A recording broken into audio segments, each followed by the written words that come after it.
إن الحمد لله نحمده ونستعينه ونستغفره ونستهديه ونؤمن به ونتوكل عليه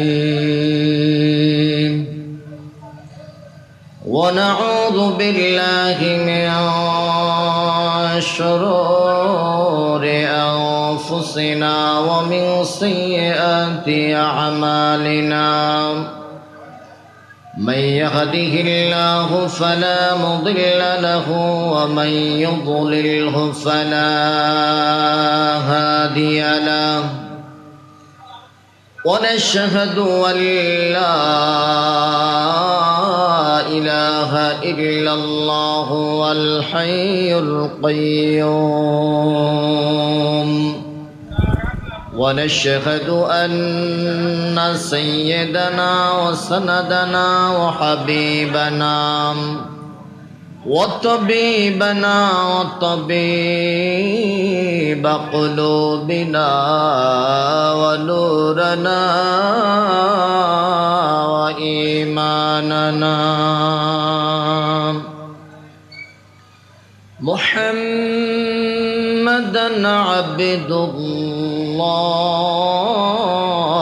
ورسوله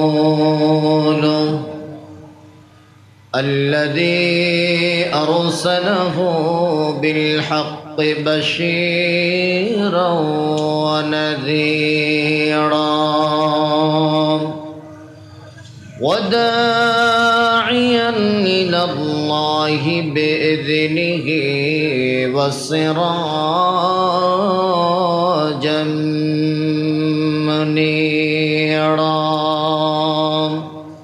فقد قال الله تعالى في كلامه المجيد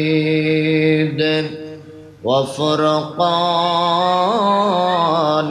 الحميد সকলে পড়েন আউযু বিল্লাহি মিনাশ শাইতানির রাজীম বিসমিল্লাহির রাহমানির রহিম ওয়ামা আরসালনাকা ইল্লা রাহমাতাল লিল العالمين وقال أيضا في شان حبيبه مخبرا وآمرا إن الله وملائكته يصلون على النبي يا أيها الذين آمنوا صلوا عليه وسلموا تسليما اللهم صل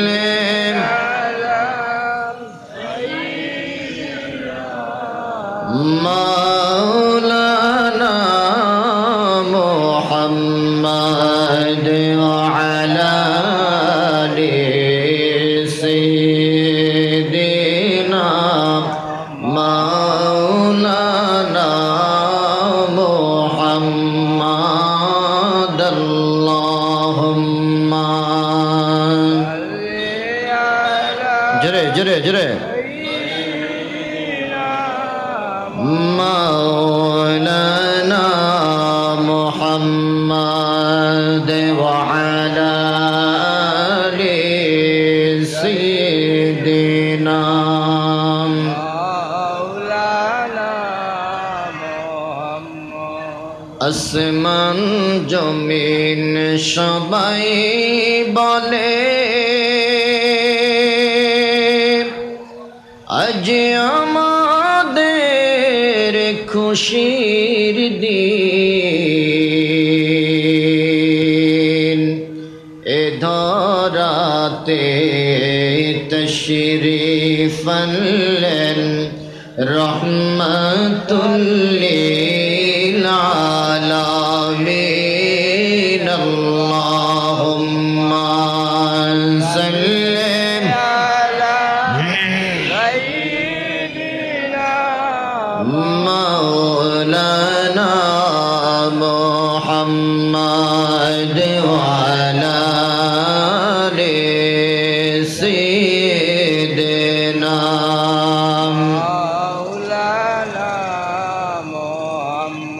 আরশের নিচে সিজদায় পড়ে কাঁদেন নবী জারে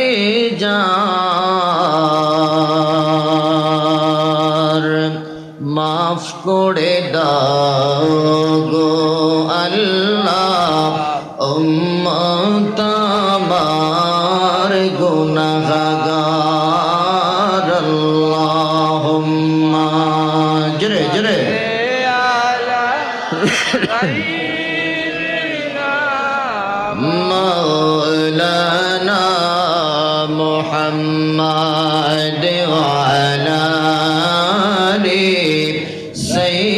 সাইয়্যিদিনা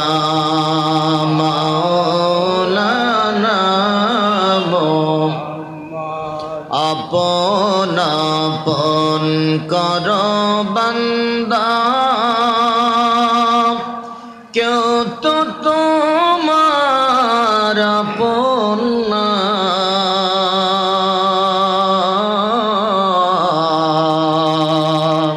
আপন হবে যে জন তোমার শুয়ে আছেন মদিনা আল্লাহুম্মা সাল্লি আলা সাইয়্যিদিনা মাওলানা মুহাম্মদ ওয়া আলা আলি সাইয়্যিদিনা মাওলানা মুহাম্মদ আল্লাহু লা ইলাহা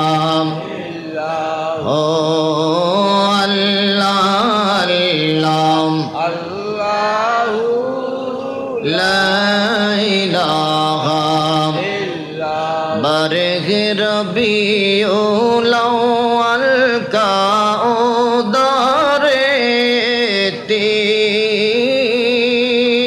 তিম বারহে রবিউল আউয়াল কা উদারে তিম মোহরে নবুয়ত মাহে রিসালাত মোহরে নবুয়ত মাহে রিসালাত সাহেব খুলক নযীম নবীজি আল্লাহ আল্লাহ আল্লাহু লা ইলাহা ইল্লাহু আল্লাহ আল্লাহু লা ইলাহা ফিআর सूरत खस्ता चेहरा मुख से जर से फूल प्यार सूरत खस्ता चेहरा मुख से जरते फूल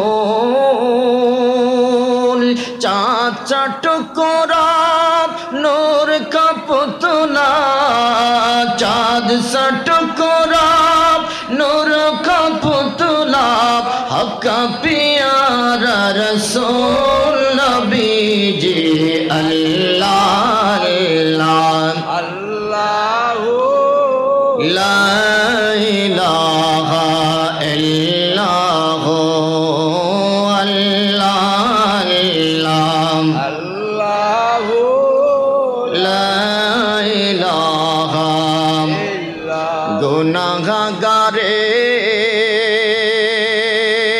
গুনা জরে দরুদে আপনার গুনাহগারের গুনা জরে দরুদে আপনার দয়া করে তারাইবেন দয়া করে তারাইবেন উম্মত গুনাহগার নবীজি আল্লাহ আল্লাহ লা ইলাহা ইল্লাল্লাহ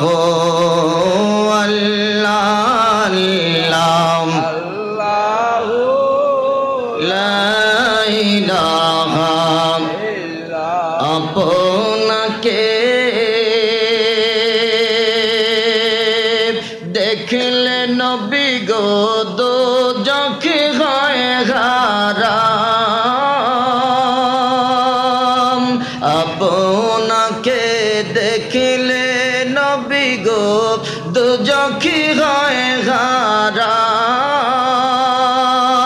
মরণ কালে দিবেন দেখা মরণ কালে দিবেন দেখা হাবিব দু জাহান নবীজি আল্লাহ আল্লাহ লা ইলাহা ইল্লাল্লাহ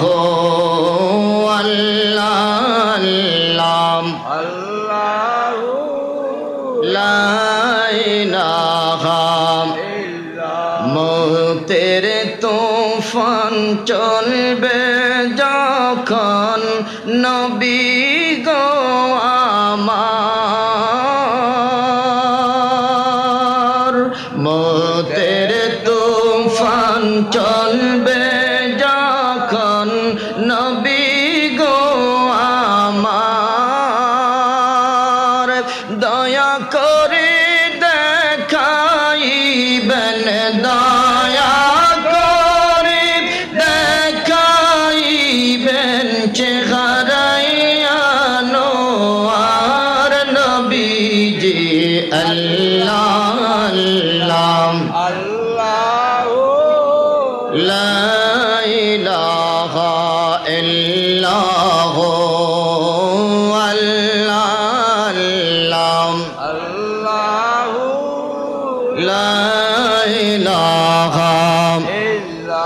লা ইলাহা ইল্লাল্লাহ মুহাম্মাদুর রাসূলুল্লাহ সাল্লাল্লাহু আলাইহি ওয়াসাল্লাম বালাগাল উলা বিকামালিহি কাশাফাদ দুজা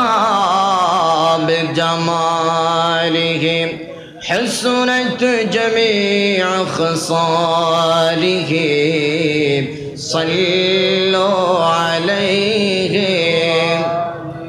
মুআজ্জাজ হাজরিন ধরা বাজার পবিত্র ঈদে মিলাদুন নবী সাল্লাল্লাহু আলাইহি ওয়াসাল্লাম উপলক্ষে আয়োজিত ষষ্ঠ বার্ষিক ওয়াজ ও মিলাদ মাহফিলের সম্মানিত সভাপতি দিগার উলামায়ে কেরাম বিশেষ করে জনাব হযরত মাওলানা রেদওয়ান আহমদ চৌধুরী সাহেব সম্পাদক মাসিক পরওয়ানা হায়াতের মধ্যে বরকত দান করুন জোরে বলেন আমিন সামনে উপবিষ্ট দূর দূরান্ত থেকে আগত আল্লাহ প্রেমিক নবী প্রেমিক অলি প্রেমিক সর্বস্তরের আমার ভাই বাবা বন্ধুরা পর্দার অন্তরালে আমার মা ও বোনেরা আলোচনার শুরুতে আল্লাহর দরবারে শুকরিয়া আদায় করি যিনি আমাদেরকে দুনিয়ার হাজারো ব্যস্ততা থেকে বিরত রেখে আরামের ঘুমকে হারাম করে এখনো পর্যন্ত এই মাহফিল ময়দানে এসে বসার মতন সুযোগটুকুন করে দিয়েছেন হৃদয়ের গহীন থেকে সন্তুষ্টি চিত্তে একবার বলি আলহামদুলিল্লাহ অসংখ্য অগণিত দরুদ এবং সালাম পাঠাবো নবী পাক নবী মুহাম্মদুর রাসূলুল্লাহ সাল্লাল্লাহু আলাইহি ওয়াসাল্লামের রওজায়ে আতহারে যার উসিলায় আমরা পৃথিবীতে আসতে পেরেছি আল্লাহকে রব হিসেবে চিনতে পেরেছি আল্লাহর পক্ষ থেকে অসংখ্য অগণিত নিয়ামত রাজি পেয়েছি, পাচ্ছি এবং পাবো। সেই নবীর উম্মত হতে পেরে আসুন আরেকবার কালিমাতুশ শুকর আদায় করে বলি আলহামদুলিল্লাহ। হাজিরিন, পবিত্র কালামুল্লাহ মাজিদ থেকে আমি ছোট্ট একখানা আয়াতে কারিমা তেলাওয়াত করেছি। এর উপরে সংক্ষিপ্ত পরিসরে কিছু কথা বলে আপনাদের কাছ থেকে বিদায় নেব। আল্লাহ আমাকে বলার, প্রত্যেককে শোনার এবং আমল করার মতো তৌফিক দান করুন। জোরে বলেন আমিন। আরো জোরে বলেন আমিন। আল্লাহ বলতেছেন, নবী আমি আপনাকে तमाम জাহানের तमाम মখলুকাতের জন্য আপনাকে আমি রহমত হিসাবে প্রেরণ করেছি। সুবহানাল্লাহ বলেন। আমরা জানি আল্লাহ যদি নবীকে সৃষ্টি না করতেন, কিছুই সৃষ্টি করতেন, যারা বলেন কিছুই সৃষ্টি করতেন না। নবীকে কেন্দ্র করে, নবীর মোহাব্বতকে উসিলা করে আল্লাহ বলেন, আমার সৃষ্টি জগতের যত সৃষ্টি আছে সব সৃষ্টি আমি শুধুমাত্র মুহাম্মদুর রাসূল সাল্লাল্লাহু আলাইহি ওয়াসাল্লামের প্রেমের বশীভূত হয়ে তাদেরকে আমি সৃষ্টি করেছি। সুবহানাল্লাহ বলবেন না? আরো জোরে বলেন না সুবহানাল্লাহ। বলেন আল্লাহু আকবার। আল্লাহ বলেন, আমার পাওয়ার হলো আলহামদুলিল্লাহি রাব্বিল আলামিন। সমস্ত জগৎ সমূহের রব আমি আল্লাহ। আল্লাহকে প্রশ্ন করলাম যে আল্লাহ, নবীর মর্যাদার ব্যাপারে তুমি পৃথিবীবাসীর প্রতি এলান করে দিয়েছো যে ওরাফানা লাকা যিকরাক, ও নবী আপনার মর্যাদাকে আমি বুলন্দ করে দিয়েছি। আল্লাহ, নবীর মর্যাদাকে তুমি কতটুকুন দিয়েছো, কিভাবে দিয়েছো? আমার আল্লাহ ডাক দিয়া বললেন, গোলাম আমি যেখানে আমার নবীও সেখানে। সুবহানাল্লাহ বলবেন না? সুবহানাল্লাহ। আরো জোরে বলেন সুবহানাল্লাহ। আল্লাহ যেখানে নবীও সেখানে। আল্লাহ তোমার সৃষ্টি জগতের তুমি রব। তুমি বলেছো তুমি যেখানে তোমার নবীর জিকির, নবী সেখানে তোমার জিকির, যেখানে নবীর জিকির সেখানে তোমার হামদ সানা, যেখানে আর তোমার নবী মুহাম্মদুর রাসূলুল্লাহর হামদ সানা এবং তোমার ইশক এবং মোহাব্বতের আলোচনাও সেখানে। জানতে চাই মুহাম্মদকে তুমি কোথায় কোথায় রেখেছো? আমার আল্লাহ ডাক দিয়া বললেন, আমি আল্লাহ যতটুকুনের জন্য রব, ঠিক ততটুকুন জায়গার জন্য আমার নবী রহমত। কুরআন প্রমাণ করে আলহামদুলিল্লাহি রাব্বিল আলামিন। আর নবীর শানে আল্লাহ কোরআনে বয়ান করতেছেন, ওয়ামা আরসালনাকা ইল্লা রাহমাতাল লিল আলামিন। বলেন, দুই আয়াতের শেষে আলামিন আছে না নাই? আল্লাহ কয় আমি যেখানে নবী সেখানে। আরে নবীর কারণেই তো তোরা আজকে পৃথিবীতে মাতবাড়ি করতেছিস, নবীর কারণে আজকে চেয়ারম্যান, নবীর কারণে আজকে মেম্বার, নবীর কারণে আজকে এমপি, নবীর কারণে আজকে মন্ত্রী, নবীর কারণে আজকে তুমি মুফতি, নবীর কারণে তুমি মুহাদ্দিস, নবীর কারণে তুমি প্রিন্সিপাল, নবীর কারণে তুমি মসজিদের ইমাম, নবীর কারণে তুমি মসজিদের মুয়াজ্জিন, নবীর কারণে তুমি পৃথিবীর শ্রেষ্ঠ একজন ব্যক্তি। নবী নাই তো কিচ্ছু নাই, নবী নাই তো তুমি নাই, নবী নাই তো পৃথিবীতে কোনো কিছুই নাই। চিল্লায়া কর না সুবহানাল্লাহ। জোরে বলেন আল্লাহু আকবার। এবার বলেন, ওই নবী আমাদের দরকার আছে না নাই? আছে। আওয়াজ করে বলেন আছে না নাই? আছে। ওই নবীর প্রেম ও মোহাব্বত আমরা চাই কি চাই না? চাই। আল্লাহ কিভাবে তুমি নবীর মোহাব্বতকে পৃথিবীর জমিনের মধ্যে তুমি গেড়ে দিয়েছো, গেঁথে দিয়েছো, আমরা আজকে তোমার কাছে একটু শুনতে চাই। আমার আল্লাহকে শোনো, শোনো। তোমরা পৃথিবীতে একটা স্লোগান দাও, আমাকে যোগ্য মা দাও, আমি তোমাদেরকে যোগ্য একটা জাতি দিব। আমাকে যোগ্য একটা বাবা দাও, আমি তোমাদেরকে যোগ্য একটা জাতি উপহার দিব। শোনো, মা আর বাবা যদি ভালো হয়ে যায় না, পৃথিবীতে সন্তান ভালো হওয়ার আশাবাদী বা সন্তান ভালো হবে এটাই স্বাভাবিক। মা বাবা যদি খারাপ হয় তাহলে পৃথিবীতে সন্তান খারাপ চরিত্রের অধিকারী হওয়াটাই স্বাভাবিক। এই জন্য আমি সর্বপ্রথম তোমাদের মা আর বাবা আদম এবং হাওয়াকে আশিকে মুস্তাফা, আশিকে মোহাব্বত, আশিকে নবী, নবী মুহাম্মদুর রাসূলুল্লাহর আশিক বানাইয়া পৃথিবীতে প্রেরণ করেছি। আর কারণ হলো আদম এবং হাওয়ার মাধ্যমে যত সন্তান পৃথিবীতে আসবে তাদের কলিজার মধ্যে যেন হুব্বে রাসূল, হুব্বে মুহাম্মদ তাদের ভিতরে যেন পয়দা হয়, তারা যেন নবীকে জানের চাইতে বেশি ভালোবাসতে পারে। সুবহানাল্লাহ, আরো জোরে বলেন না সুবহানাল্লাহ। আদম এবং হাওয়া আমাদের নবীর আশিক ছিল কি ছিল না? জোরে বলেন, ছিল কি ছিল না? মহব্বত করতো কি করতো না? আমরা মহব্বত করলেই বেদাত কইও না মিয়া। আমাদের বাপ দাদা 14 গোষ্ঠী নবীর মহব্বতের উপরে জীবন পরিচালিত করে এসেছে, আর আমরাও বলি আমরাও নবীর মহব্বতের উপরে জীবন পরিচালনা করব। তোমরা যতই বেদাতের ফতোয়া দাও, যতই শিরকের ফতোয়া দাও, এক চুল পরিমাণ নবীর মহব্বত থেকে আমাদেরকে টলাতে পারবে না। কথা বলেন ঠিক কিনা? আমার আল্লাহ পৃথিবীর জমিনের প্রত্যেকটা নবী এবং রাসূলের হৃদয়ের মধ্যে হুব্বে মুহাম্মদ, আমার নবীর হুব্বে মুহাম্মদ, আমার নবীর মোহাব্বতটাকে গেঁথে দিয়েছেন।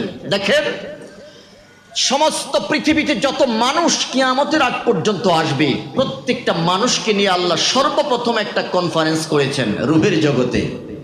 সুবহানাল্লাহ বলবেন না? এরকম একটা মাহফিল ইন্তজাম করেছেন, খুব গভীর মনোযোগ দিবেন। ওই মাহফিলের মধ্যে রব্বে কারীম সবাইকে উদ্দেশ্য করে একটা প্রশ্ন করেছিলেন, আলাস্তু বিরব্বিকুম, আমি কি তোমাদের রব নই? বলেন, আল্লাহ কি আমাদের রব নই? বলেন বলেন বলেন, আমাদের রব কে? জোরে বলেন, রব কে? আল্লাহ আমার রব। আল্লাহ প্রশ্ন করেছিলেন যে আমি কি তোমাদের রব নই? এই প্রশ্নের জবাব পৃথিবীর কোনো মানুষের জানা ছিল না। কি জবাব দিবে তারা? সবাই নিশ্চুপ অবস্থায় আল্লাহর সামনে চুপ হয়ে বসে রইল, নিশ্চুপ অবস্থায় সময় কাটাচ্ছে। আমার আল্লাহ ডাক দেয়া বললেন, নবী, প্রশ্নের জবাবটা আপনি দিয়ে দেন। সুবহানাল্লাহ বলেন। নবী বলেছিলেন যে হ্যাঁ বালা, আপনি আমাদের রব। আমার আল্লাহ ডাক দেয়া বলে, নবী, সমস্ত মানুষগুলোর সামনে আপনি জবাব দিয়েছেন তো, আপনার জবাব শুনে সবাই আমরা বলেছি বালা, হ্যাঁ আপনি আমাদের রব। ও নবী, আপনারে ইমাম বানাইলাম আর পৃথিবীর সমস্ত মানুষগুলোকে মুক্তাদি বানাইলাম। সুবহানাল্লাহ, সুবহানাল্লাহ বলেন। নবী বলেছে বালা, হ্যাঁ আপনি আমাদের রব। আমরা এই জবাবটা শোনার সাথে সাথে আমরাও বলেছি বালা, হ্যাঁ আপনি আমাদের রব। সুবহানাল্লাহ বলেন। আচ্ছা বলেন দেখি, আদমের রূহটা ওখানে আছে না নাই? কথা বলে না, আছে না নাই? ইব্রাহিমের রূহটা আছে না নাই? আরে দুই বাবা এখানে আছেন, তারা প্রশ্নের জবাব দিতে পারে নাই। জবাব দিয়েছেন আমার আপনার নবী, আমাদের শিরতাজ সমস্ত ইমামদের ইমাম আল্লাহ সেদিন বানিয়েছিলেন আমার নবীকে। আল্লাহু আকবার বলেন। সেই কনফারেন্সটা ছিল আল্লাহর রুবুবিয়ত প্রকাশের কনফারেন্স। আমার আল্লাহ ওই কনফারেন্সটাকে শেষ করে দিলেন। শেষ করে দিয়ে এবার ডাক দেয়া বললেন, সবাই চলে যাও, শুধুমাত্র যারা পয়গাম্বর হবে, নবী এবং রাসূলদের রূহগুলোকে একত্রিত করে বললেন, শুনো, আজকের এই দ্বিতীয় কনফারেন্সটা হবে আমার নবীর শানের কনফারেন্স। জোরে কোন সুবহানাল্লাহ।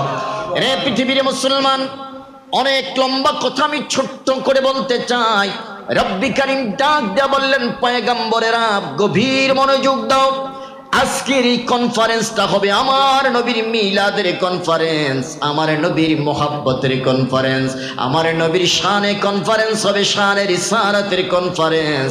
তোমরা গভীর মনোযোগ দিয়ে আমার কথাগুলো শুনবা। রে দুনিয়ার মুসলমান, আমার আল্লাহ ডাক দেয়া বলে, আমি হলাম আলোচক, শ্রোতা হলো সমস্ত VIP person, very important person, যারা পৃথিবীর জমিনের মধ্যে যারা পয়গাম্বর হবে, পৃথিবীর জমিনের মধ্যে যারা নবী হবে, রাসূল হবে, তারা সেখানে শ্রোতা হিসাবে উপস্থিত ছিলেন।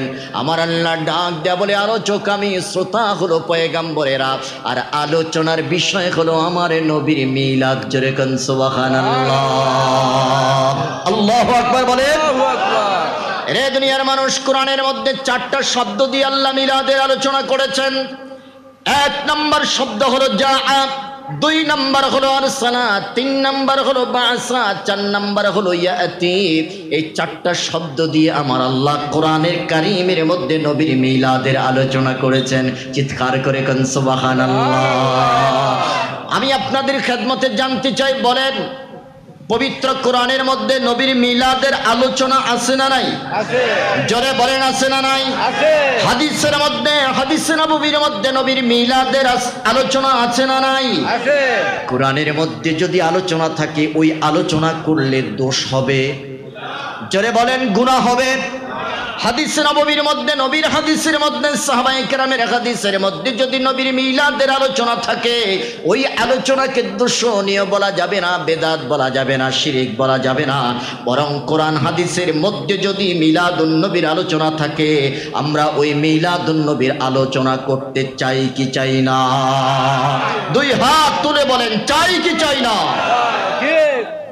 পৃথিবীর মুসলমান রব্বে করিম ডাক দিয়া বললেন, আমার নবীর মিলাদের আলোচনার মধ্যে আমি সীমাবদ্ধ থাকবো না, বরং প্রত্যেকটা পয়গম্বরকে টার্গেট করে আমার আল্লাহ বলেছিলেন, শোনো, তোমাদের জীবদ্দশায় যদি আমার দোস্ত, আমার হাবিব, আমার মোহাব্বতের মানুষ নবী মুহাম্মদের আগমন যদি হয়ে যায়, যদি নবী মুহাম্মদুর রাসূলুল্লাহর বিলাদাত হয়ে যায়, যদি নবী মুহাম্মদুর রাসূলুল্লাহর মিলাদ হয়ে যায়, রে আদম থেকে শুরু করে ঈসা রুহুল্লাহ পর্যন্ত, শুনো, তোমরা আমার নবীকে নবী হিসাবে গ্রহণ করবা কিনা আজকে স্বীকৃতি দাও। চিৎকার করে কোন সুবহানাল্লাহ। নবীর মিলাদের আলোচনার মধ্যে সীমাবদ্ধ নয়, বরং আল্লাহ বলেছিলেন, আজকে ওয়াদা দাও আমার সাথে। وَإِذْ أَخَذَ اللَّهُ مِيثَاقَ النَّبِيِّينَ لَمَا آتَيْتُكُم مِّن كِتَابٍ وَحِكْمَةٍ। এই আয়াতে কারিমার মধ্যে আল্লাহ ডাক দিয়া বললেন, শোনো, আদম তুমি আমার কাছে অঙ্গীকার দাও, রে ইব্রাহিম তুমি আমার কাছে অঙ্গীকার দাও, রে ঈসা, রে মুসা, রে হারুন, রে নূহ, সমস্ত পয়গম্বরদেরকে বললেন, তোমরা আমার কাছে ওয়াদা দাও, তোমাদের জীবদ্দশায় যদি আমার নবীর মিলাদ হয়ে যায়, আমার নবীর আগমন যদি হয়ে যায়, নবীকে তোমরা গ্রহণ করবা কিনা, নবীকে তোমরা স্বীকৃতি দিবা কিনা, আকরারতুম ওয়া আখাযতুম, তোমরা নবীকে গ্রহণ করবা কিনা নবী হিসাবে। সমস্ত পয়গম্বরেরা সেদিন বলেছিল, আল্লাহ হ্যাঁ, আমরা নবী মুহাম্মদকে নবী হিসাবে গ্রহণ করব। চিল্লায়া কোন সুবহানাল্লাহ। এটা দ্বারা আল্লাহ বুঝাইলেন, আমার নবী আসলেই তোমাদের নবুয়তের দায়িত্ব শেষ। সুবহানাল্লাহ কয় না? অর্থাৎ রে আদম, তোমার জীবদ্দশায় যদি আমার নবীর আগমন হয়ে যায়, তোমার নবুয়তের দায়িত্ব শেষ। রে ইব্রাহিম, তোমার জীবদ্দশায় যদি আমার নবী মুহাম্মদের মিলাদ হয়ে যায়, নবীর আগমন যদি হয়ে যায়, তোমার নবুয়তের দায়িত্ব শেষ। তখন আর তুমি নবী নয়, তখন তুমি নবী মুহাম্মদের উম্মত। চিৎকার করে কন্যা সুবহানাল্লাহ। রে মুসলমান, আমি জানতে চাই, ঈসা রুহুল্লাহ আবার পৃথিবীতে আসবে। জন্ম তিনার একবারে হয়েছিল, পৃথিবীর জমিনে আবার তিনি আসমান থেকে ড্রপ দিবেন, আসমান থেকে আসবেন, দ্বিতীয়বারে তিনার জন্ম হবে না। কথা বলে, ঈসা রুহুল্লাহকে আবার মায়ের পেট থেকে আসবেন না আসমান থেকে আসবেন? বলেন বলেন, কোথা থেকে? ঈসা রুহুল্লাহ আবার পৃথিবীতে আসবে, তবে তিনি জন্ম হয়ে আসবেন না, তিনি এবার আসমান থেকে ড্রপ দিবেন। ও দুনিয়ার মুসলমান, ঈসা রুহুল্লাহ দুনিয়াতে আসার পরে বলেন দেখি, তিনি নবী হয়ে আত্মপ্রকাশ করবেন না, আখিরি জামানার পয়গম্বরের উম্মত হয়ে জীবন যাপন করবেন। নবী না উম্মত? বলেন বলেন, নবী না উম্মত? তার কারণ, ওই যে আল্লাহর কাছে ওয়াদা করেছিলাম, সকলে বলেছিল, কলু, সবাই তারা একচ্ছত্রভাবে বলেছিল, আল্লাহ আকরার না, আমরা স্বীকৃতি দিলাম, আমরা তোমার কাছে ওয়াদা দিলাম, যদি আমাদের জীবদ্দশায় মুহাম্মাদের মিলাদ হয়ে যায়, আমাদের নবুয়তের দায়িত্ব শেষ, আমরা নবী নয়, আমরা নবী মুহাম্মাদের উম্মত হয়ে পৃথিবীতে বাঁচবো। জোরে কোন সুবহানাল্লাহ। আমার আল্লাহ ডাক দিয়া বললেন ক্বালা ফাশহাদু ওয়া আনা মাকুম মিনাশ শাহিদিন।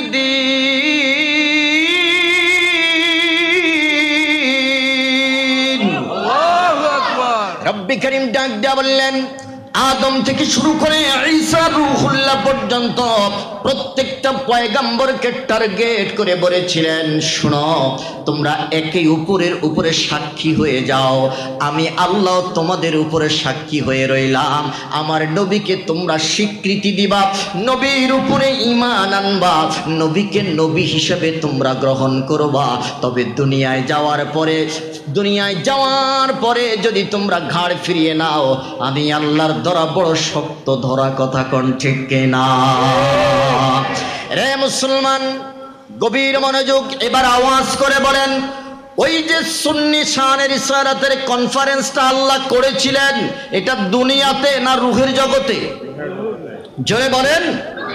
আরে মিয়া, তুমি তো আজকে দুনিয়ার মিলাদুন নবীর মাহফিল বিদআত কও, অথচ আমার আল্লাহ দুনিয়া সাজানোর আগে রূহের জগতে নবীর মিলাদের মাহফিল করেছে। জোরে কোন সুবহানাল্লাহ।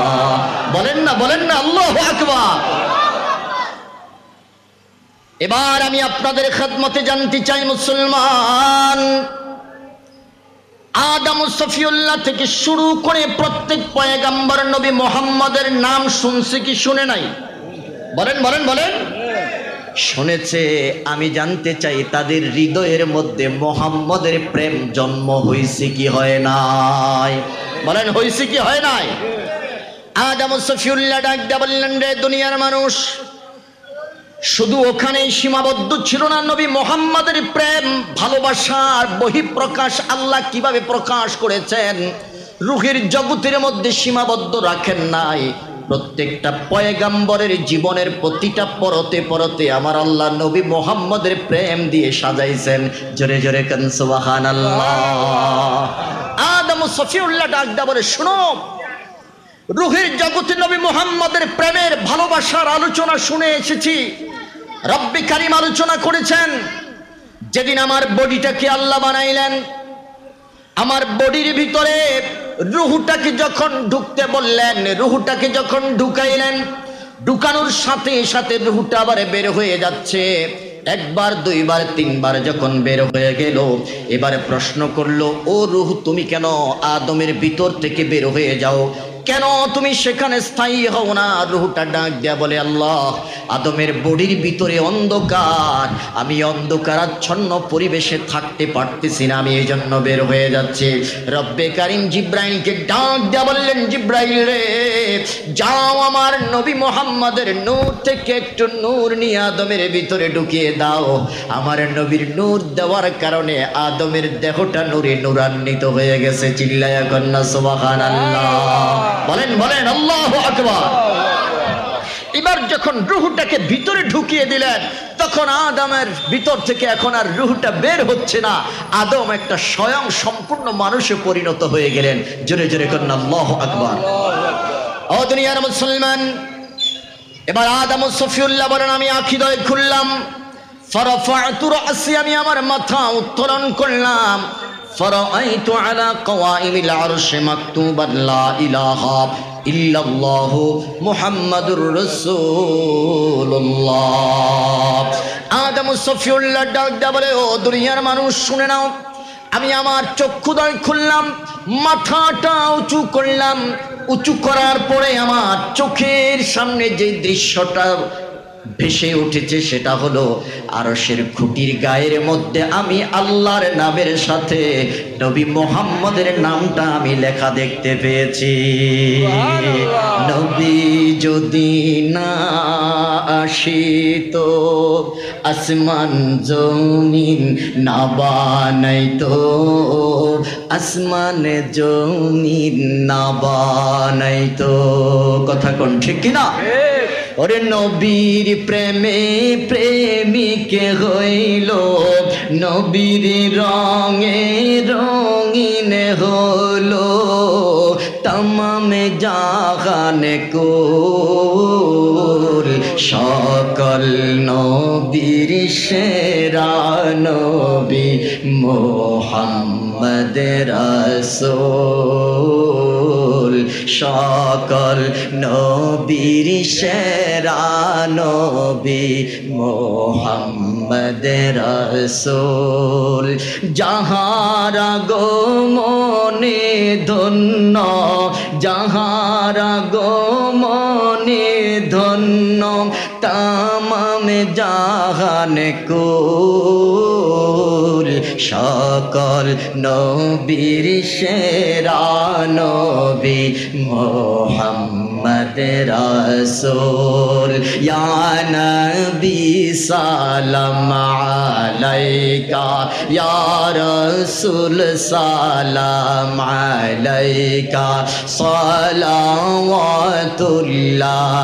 আলাইকা সালাম সালাম লাখো সালাম সালাম সালাম লাখো সালাম নবী কুল সরদার সকল নবীর সেরা নবী মুহাম্মদ রাসূল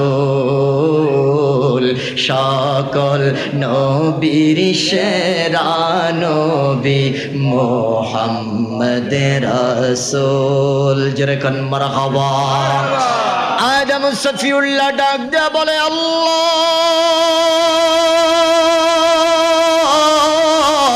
মুহাম্মাদের নাম আমি রূহের জগতে শুনে এসেছি মুহাম্মদকে তো রূহের জগতে রেখে আসলাম রে আল্লাহ এখন আমার প্রশ্ন হলো আরশের খুঁটির গায়ের মধ্যে তোমার নামের সাথে একটা নাম লেখা আছে ওই নামটা কোন মুহাম্মদ আমার আল্লাহ ডাক দেয়া বলে আদম রে এই মুহাম্মদ রে যদি না বানাইতাম আমি আল্লাহ তোরে বানাইতাম না বলেন আল্লাহু আকবার এ দুনিয়ার মুসলমান রব্বে কারীম ডাক দিয়া বললেন আদম রূহের জগতে যে মুহাম্মদকে রেখে এসেছো ওই মুহাম্মদ এই মুহাম্মদ আল্লাহু আকবার বলেন এবার আমি জানতে চাই আদমের হৃদয় পটে মুহাম্মদের প্রেম বাড়ছে না কমছে বলেন বলেন বলেন বাড়ছে না কমছে আদম সফিউল্লাহ কয় দুনিয়ার মানুষ এখানে শেষ নয় এবার আমি আমার বাম দিকে তাকাইয়া দেখলাম আমার বিবি হাওয়াকে আল্লাহ সৃষ্টি করলেন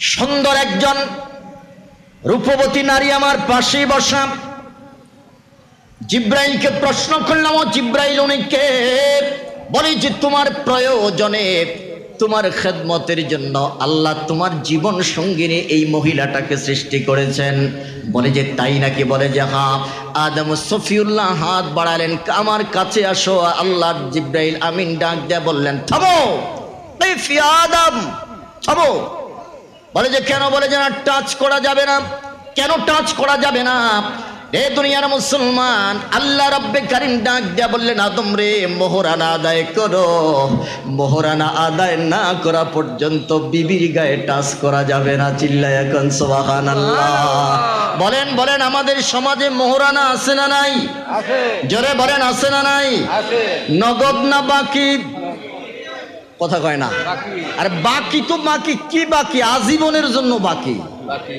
মরার সময় কয় তোর মোহরানাটা দিতে পারি না তুই আমারে মাফ কইরা দিস আচ্ছা স্বামী মরে যাইতেছে বউ কি তখন কইব যে না আমি আপনারে মাফ করি নাই এটা কোনোদিন বলবে হ্যাঁ তবে আজরাইল মার্কা হইলে বলবে কথা বুঝেন নাই আওয়াজ করে বলেন বিবাহের মোহরানা বাকি না নগদ বাকি এবারে বলেন আমার সমাজের চিত্র বাকি না নগদ সমাজের মানুষগুলো বিবাহের মোহরানা দিচ্ছে বাকি বাসর রাইতে বিলাই মারবে তো দূরের কথা নিজেই বিড়াল হয়ে যায় কথা কয় না রাগ করতেছেন আপনারা না অনেকে বিবাহ যারা বিবাহের মোহরানা দেন নাই এখনো তারা একটু রাগ করবে আজকে আমার আলোচনা শোনার পরে বলেন মোহরানা আবার বলেন নগদ না বাকি রাসূলুল্লাহর সুন্নাত হলো নগদ মোহরানা দিয়ে দাও সাহাবায়ে কেরামের সুন্নাত হলো নগদ মোহরানা দিয়ে দাও আমার সমাজের চিত্র হলো মোহরানা নগদ নয়। বাসর রাইতে বিড়াল মারবে তো দূরের কথা, নিজের বউয়ের কাছে যাইয়া নিজেই বিড়াল হয়ে যায়। ডাক দেওয়া বলে, বউরে আমার দেওয়ার সামর্থ্য নাই 50,000 টাকা, কিন্তু মোহরানা ধার্য করা হয়েছে 10 লাখ। কথা বলেন আছে না নাই? আরে প্রতিযোগিতা শুরু হয়ে গেছে, কার মোহরানা কত বেশি। সমাজের মানুষের কাছে এটা প্রকাশ করার জন্য, হ্যাঁ অমুকের ছেলের বিবাহের মধ্যে, অমুকের মেয়ের বিবাহের মধ্যে মোহরানা ধার্য করা হয়েছে 10 লাখ, ছেলের দেওয়ার সামর্থ্য নাই 10,000 টাকা। বাধ্য হইয়া পোলায় কয়, বাবায় মোহরানা ধার্য করছে, আমি পারতাম না, বাবায় দিবে। বউয়ের কাছে যাইয়া কয়, বউরে 10 টাকা দেওয়ার সামর্থ্য নাই, 10 লাখ টাকা মোহরানা ধার্য করা হয়েছে, তুই আমারে মাফ কইরা দে। স্ত্রী ডাক দেয়া বলে, মাফ কইরা দিমু না কি করবো, আমি তো খাইতে হইলে আপনার ঘরে খাওয়া লাগবে, থাকতে হইলে আপনার ঘরের মধ্যেই থাকা লাগবে। কথা বলে না, জোরে বলেন। আমি যদি থাকতে হয় আপনার ঘরেই থাকা লাগবে, খাইতে হলে আপনার ঘরেই খাওয়া লাগবে, আপনারে মাপ না কইরা আমি যামু কই? বাপের বাড়ি যাওয়াও বন্ধ হয়ে গেছে বিবাহের পরে, মেয়েদের আর বাবার বাড়ি, তখন এটা মেহমানদারি হয়। কথা বলেন ঠিক কিনা? বাবার বাড়ি থাকে না, বাবার বাড়ি তখন বেড়াইতে যায়। বাবার বাড়ির দরজাও বন্ধ হয়ে গেল, তোমারে যদি মাপ না করি তাহলে তুমিও যদি দরজা বন্ধ করে দাও, গার্মেন্টসে ভর্তি হওয়া ছাড়া আর কোনো উপায় নাই। সুতরাং যাও, মাফ করে দিলাম। আবার মরার আগে কয়, আমি তো মরে যাচ্ছি, তুই আমারে মাফ করে দিস। স্ত্রী কয়, এত বছর দেন নাই, খবর নাই, এখন মরার সময় আবার মোহরানার কথা মনে হয়েছে। মনের ভিতরে ভয় আছে না নাই? খবরদার। আমার দেশে এখন যে ট্রেডিশন চালু হয়েছে, বিবাহের মোহরানা ধার্য করা হয়, হায় হায় যদি মেয়ের তালাক দিয়ে দেয়, তালাকের ভয়ে মেয়ের মার বাবা তখন অনেক মোটা অঙ্কের একটা মোহরানা দাবি করে, অথবা মোটা অঙ্কের মোহরানা যদি ধার্য করা হয়, মোহরানার ভয়ে হয়তো আর তালাক দিবে। বলেন বলেন, মোহরানার ভয়ে আর তালাক দিবে? যদি তালাক দিয়েও দেয়, আমার মেয়ের জন্য এটা একটা সম্বল। কথা বলেন ঠিক কিনা? মেয়ের বাবার মনের মধ্যে থাকে এই জিনিস, আর ছেলের বাবার ভিতরে থাকে, হায় হায় যদি মোহরানা কম হয়ে যায়, সমাজের মানুষের কাছে আমি কিভাবে মুখ দেখাবো, বা আমার মুখটা ছোট হয়ে যাবে।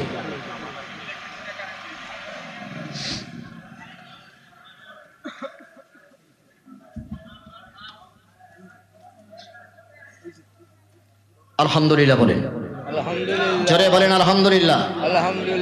আপনারা খুশি না বেজার? জোরে বলেন, খুশি না বেজার? আসলে মানুষ যে পরিমাণে আমার আলোচনা করতে ভালো লাগতেছে, যদিও আমার সময় খুব কম, অল্প সময়ে আমাকে অনেক কথা বলা লাগবে। আপনারা আছেন তো? সবাই আছেন তো? ইনশাল্লাহ আল্লাহ কবুল করুক। জোরে বলেন আমিন। মোহরানা ধার্য করার ব্যাপারে ছেলের বাবার মনে প্রশ্ন হলো, যদি আমার ছেলের মোহরানা কম হয় তাহলে সমাজের মানুষের কাছে আমি একটু ছোট হয়ে যাব, মেয়ের বাবার কাছে আমি একটু ছোট হয়ে যাব। আর মেয়ের বাবার মনের মধ্যে প্রশ্ন হলো, মোহরানা যদি কম হয় তাহলে সে তাড়াতাড়ি তালাক দিয়ে দিবে। কথা বলেন, কথা বলেন। এই জন্য আমাদের ছেলে মেয়ের সংসারের মধ্যে বরকত আসে না। বিবাহটাকে সহজ করে দেন, অল্প টাকা মোহরানা ধার্য করেন, যাতে এই সুন্নতটা নগদ নগদ আদায় করতে পারে। এটা আমার প্রত্যেকটা যুবকের কাছে আমার অনুরোধ। মোহরানা বেশি ধার্য করলে বিবাহ করা যাবে না। কথা বলেন।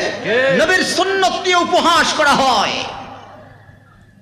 যেখানে মেয়ের উপটৌকন হিসাবে উপহার স্বরূপ মেয়েকে 10,000 50,000 আপনি মোহরে ফাতেমি দেন। যদি একান্তই দিতে ইচ্ছা হয়, এই সুন্নতটা আদায় করেন। আলী এবং ফাতেমা রাদিয়াল্লাহু তাআলা আনহার বিয়ের মধ্যে রাসূলুল্লাহ যে মোহরানা ধার্য করেছেন, এই মোহরানা দেন 500 দিরহাম, বাংলায় নগদ এই সপ্তাহের হিসাব অনুযায়ী প্রায় 2.5 লক্ষ টাকা। এটা দেন মোহরে ফাতিমি। এই জগতের মধ্যে প্রত্যেকটা পুরুষ, প্রত্যেকটা নারীর সংসারের মধ্যে যদি শান্তি ফিরে আনতে চাও, শান্তি যদি আসতে হয়, তাহলে নবীর সুন্নতের বিকল্প কোনো কিছু নাই। কথা বলেন ঠিক কিনা?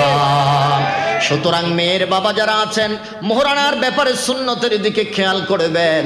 ছেলের বাবারা যারা আছেন, মোহরানা ধার্য করার ব্যাপারে সুন্নতের বিষয়ে খেয়াল রাখবেন। ছেলে আর মেয়ের বিবাহের মধ্যে খবরদার গান বাজনা দেওয়া যাবে? আরো জোরে বলেন, দেওয়া গান বাজনা দেওয়া যাবে না। বিবাহ একটা ইবাদত, ওই ইবাদতের মধ্যে যদি গান বাজনা হয় ওইটা আর ইবাদত থাকে না, এটা ইহুদি খ্রিস্টানদের কৃষ্টি কালচার হয়ে যায়। কথা বলেন ঠিক না? যেই ইবাদতের মধ্যে গান বাজনা দেওয়া হবে, যেই ইবাদতের মাধ্যমে গুনাহ অর্জন করা হবে, ওই ইবাদতের মধ্যে কখনো শান্তি আসবে না, ওই ইবাদত দিয়ে কখনো নাজাত পাওয়া যাবে না। ওই বিবাহের মধ্যে যত সম্পদ সন্তান পৃথিবীতে আসবে তারা কেউ বাইজিদ বোস্তামির মতো আল্লাহর ওলি হবে না। কথা কোন ঠিক কিনা? যেই বিবাহের মাধ্যমে বিবাহের মধ্যে গান বাজনা দেওয়া হয়, যেই বিবাহের মধ্যে নাচানাচির আর ডান্স করা হয়, মনে রাখবেন ওই দাম্পত্য জীবনের মাধ্যমে, ওই স্বামী স্ত্রীর মাধ্যমে যত সন্তান পৃথিবীতে আসবে তারা গাল কাটা আসলাম আর পিচ্চি হান্নানের মতো সন্ত্রাস হবে। কথা কোন ঠিক কিনা? এরা অবাধ্য সন্তান হবে, এটাই স্বাভাবিক। এই জন্য যুবকদেরকে আমি বলতে চাই, আজকে থেকে প্রতিজ্ঞা করবা, যারা বিবাহ করে নাই তারা প্রতিজ্ঞা করবা, আমার বিবাহ অনুষ্ঠানের মধ্যে কখনো গান বাজনা দেওয়া যাবে না, আমার বিবাহ অনুষ্ঠানের মধ্যে কখনো ডান্স করা যাবে না। কি পারা যাবে? সবাই বলেন পারা যাবে? দুইটা হাত তুলে দেখান দেখি, আল্লাহকে দেখান। সবাই সবাই সবাই সবাই নারায়ে তাকবীর, আল্লাহু আকবার, নারায়ে রিসালাত, ইয়া রাসূলুল্লাহ। আল্লাহ কবুল করুক, জোরে বলেন আমিন। বুড়ারাও তো হাত উঠাইছে, কি আবার বিয়ে করবেন নাকি? হ্যাঁ, ও ছেলে পেলের বিয়ের মধ্যে বাজাবেন না। হ্যাঁ, আলহামদুলিল্লাহ আলহামদুলিল্লাহ, আল্লাহ কবুল করুক, জোরে বলেন আমিন। আদম সফিউল্লাহ ডাক দিয়া বললেন, মোহরানা আবার কি জিনিস? বলে যে মোহরানা হলো তোমার পকেট থেকে কিছু সম্পদ তোমার স্ত্রীকে উপহার দাও। বলে যে সম্পদ বলতে আমার কিছুই নাই, মাত্র আমারে বানানো হয়েছে। কথা বলেন ঠিক না? বলে যে তাইলে কি দিব? বলে যে আমি জানি না, আমার কাছে কিচ্ছু নাই, আমি কি দিয়ে আমার বিবাহের আমার বউর মোহরানা আদায় করব? রব্বে কারীম এবারে এলান ঘোষণা করে দিলেন, এলান করে দিলেন, আদম বেশি কিছু লাগবে না, বেশি কিছু লাগবে না, আমার নবী মোহাম্মদের উপরে মাত্র 20 বার নগদ দুরূদ পাঠ করে দাও। ওই নবীর দুরূদটাই হবে তোমার বিবাহের মোহরানা। সুবহানাল্লাহ, জোরে বলেন আল্লাহু আকবার। সাল্লি আলা হাবিবি 20 মাররা, মাত্র 20 বার দুরূদ পাঠ করো। অপর হাদিসে এসেছে 30 বার।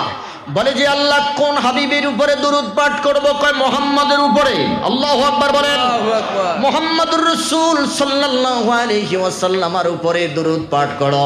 আদম সফিউল্লাহকে আল্লাহ দুরূদের ভাষাটা কি হবে, কেমন হবে? এবার আমার আল্লাহ নবীর দুরূদ পাঠ করতেছেন, আওয়াজ করে বলা যাবে কি সুবহানাল্লাহ। ইন্নাল্লাহা ওয়া মালাইকাতাহু ইউসাল্লুনা আলান নবী ইয়া আইয়ুহাল্লাযীনা আমানু সাল্লু আলাইহি ওয়া সাল্লিমু তাসলিমা। আওয়াজ করে বলা যাবে কি আল্লাহু আকবার।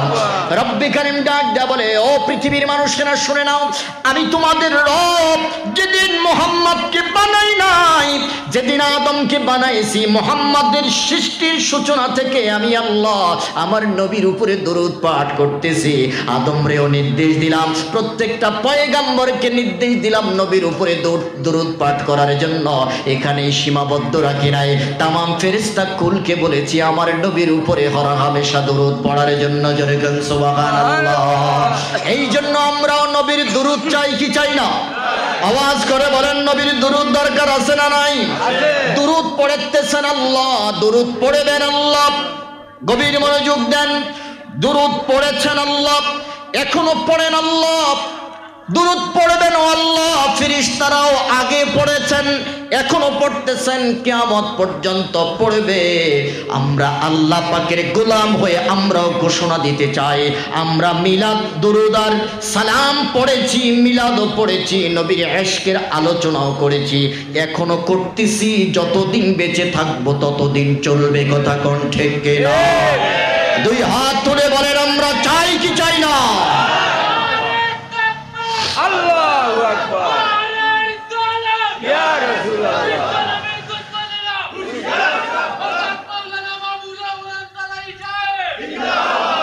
রে দুনিয়ার মুসলমান, অনেক লম্বা কথা ছোট্ট করে বলতেছি, গভীর মনোযোগ দেন। আদম ও সফিউল্লাহ মোহরান আদায় হয়ে গেল। আল্লাহ ডাকতে বললেন, আদম হাওয়া যাও জান্নাতের ভিতরে চলে যাও, জান্নাতের ভিতরে গিয়ে তুমি আর তোমার স্ত্রী বসবাস করতে থাকো। খবরদার, ওয়ালা তাকরাবা হাদিহিশ শাজারাতা ফাতাকুনা মিনাজ জালিমিন, ওই গাছের নিকটবর্তী হয়ো না। আল্লাহ পাকের এই হুকুমটাকে অমান্য করলেন। অমান্য করার আগের কথাটা আমি আপনাদের মেমোরির মধ্যে ঢুকাইতে চাই। জান্নাতে ঢুকতে যাবেন, আদম ও সফিউল্লাহ নজর করে দেখলেন জান্নাতের গেটের মধ্যে লেখা লা ইলাহা ইল্লাল্লাহ মুহাম্মাদুর রাসূলুল্লাহ। যখন প্রশ্ন করলেন আল্লাহ উনি কোন মুহাম্মদ, আদম ও সফিউল্লাহর প্রশ্নের জবাবে আল্লাহ ডাক দিয়া বললেন, আদম রে, রূহের জগতে যেই নবীর মুহাম্মদের স্বীকৃতি দিলা, আর সৃষ্টি হওয়ার পরে রূহ দেওয়ার পরে আরশের খুঁটির গায়ের মধ্যে যে মুহাম্মদের নাম দেখতে পাইলা, উনি হলো সেই মুহাম্মদ। যেই মুহাম্মদের উপরে দুরূদ পাঠ করলা, ইনি হলেন সেই মুহাম্মদুর রাসূলুল্লাহ। আদম ও সফিউল্লাহ ডাক দিয়া বলে, ও দুনিয়ার মানুষ, জান্নাতের ভিতরের মধ্যে ঢুকলাম। জান্নাতের ভিতরের মধ্যে ঢুকার পরে দেখতে পাইলাম প্রত্যেকটা জানালার মধ্যে মুহাম্মদ লেখা, প্রত্যেকটা হুরের স্কন্ধের মধ্যে মুহাম্মদ লেখা, প্রত্যেকটা হুরের চোখের মণির মধ্যে নূরের অক্ষরে মুহাম্মদ লেখা। জান্নাতের প্রত্যেকটা গাছের পত্র বল্লভের মধ্যে মুহাম্মদুর রাসূল লেখা। যেদিকে তাকাই, ডানে তাকাই মুহাম্মদ, বামে তাকাই মুহাম্মদ, সামনে তাকাই মুহাম্মদ, পিছনে তাকাই মুহাম্মদ। আল্লাহু আকবার বলেন। আল্লাহকে প্রশ্ন করলাম, আল্লাহ পুরো জান্নাতটা তুমি মুহাম্মদ দিয়ে সাজাইলা, এটাও কি সেই মুহাম্মদ নাকি? বলে যে হা হা, আমি আল্লাহ যেখানে আমার নবীরও আমি সেখানেই রেখেছি।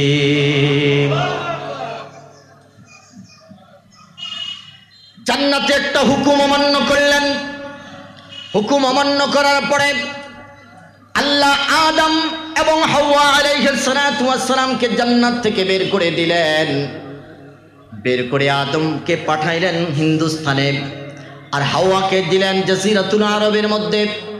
দুইজনকে পৃথিবীর দুই প্রান্তরে পাঠালেন। পাঠানোর পরে এবার আদম ও সফিউল্লাহ যখন পৃথিবীতে আগমন করলেন, পাহাড়ের চূড়ার মধ্যে যখন পাঠাইলেন, গভীর মনোযোগ দেন।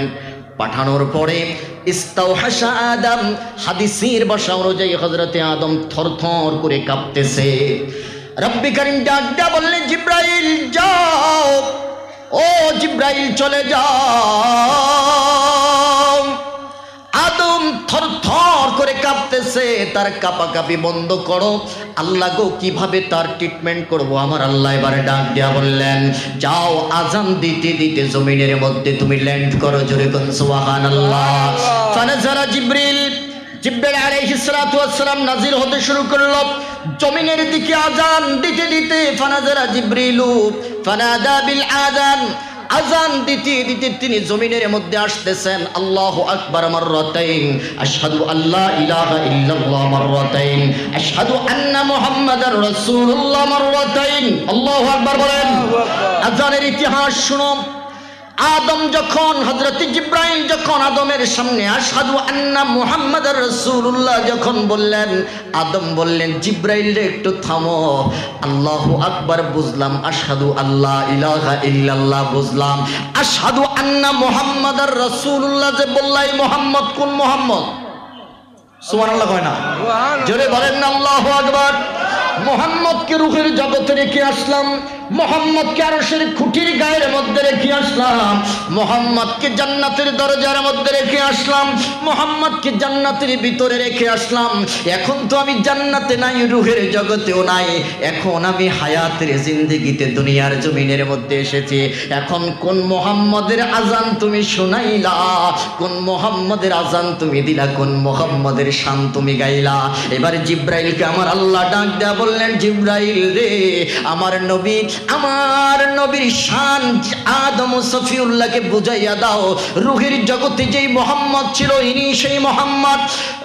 আরশের খুঁটির গায়ের মধ্যে যেই মুহাম্মদ আজকের পৃথিবীতে, তিনি সেই মুহাম্মদ।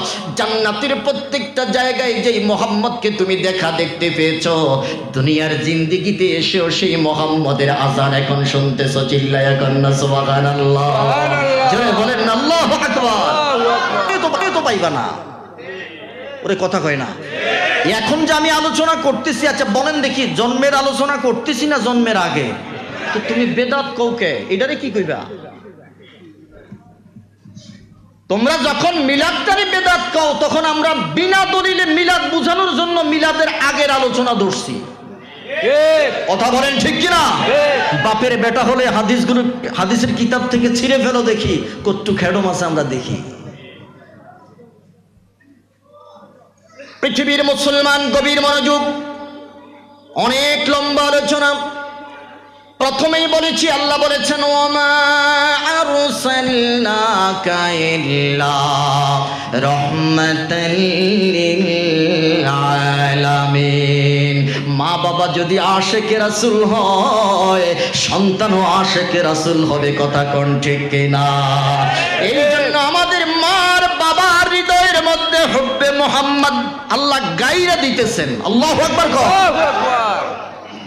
খুব গভীর মনোযোগ দেন। মিলাদের আলোচনা পরে, আগে মিলাদের আগের আলোচনা শোনো। আদম সফিউল্লাহ ডাক দেয়া বলে, দুনিয়ার মানুষ রে, আদম সফিউল্লাহ ডাক দেয়া বলতেছেন, জিব্রাইল যখন আমাকে মুহাম্মদের শান শোনাচ্ছে, আমার হৃদয়ের মধ্যে মুহাম্মদের প্রেম এত বেড়ে গেল যে আমি এখন আল্লাহর জিকিরের সাথে সাথে নবী মুহাম্মদের দুরূদ পড়তে ভুল করি না। সুবহানাল্লাহ। আদম সফিউল্লাহ নবীর জিকির করতেছে। 1 বছর নয়, 2 বছর নয়, কয়েকশো বছর কান্না করেছে। কিতাবের মধ্যে এসেছে, আদম সফিউল্লাহ ডাক দেয়া বলে, আল্লাহর একটা হুকুম অমান্য করলাম। একটা হুকুম অমান্য করার কারণে কয়েকশো বছর কান্না করেছি। কেউ কেউ বলেছেন 300 বছর, কেউ কেউ বলেছেন 350 বছর, আবার কেউ কেউ বলেছেন হিসাব নাই কতশো বছর তিনি কান্না করেছেন। আল্লাহু আকবার।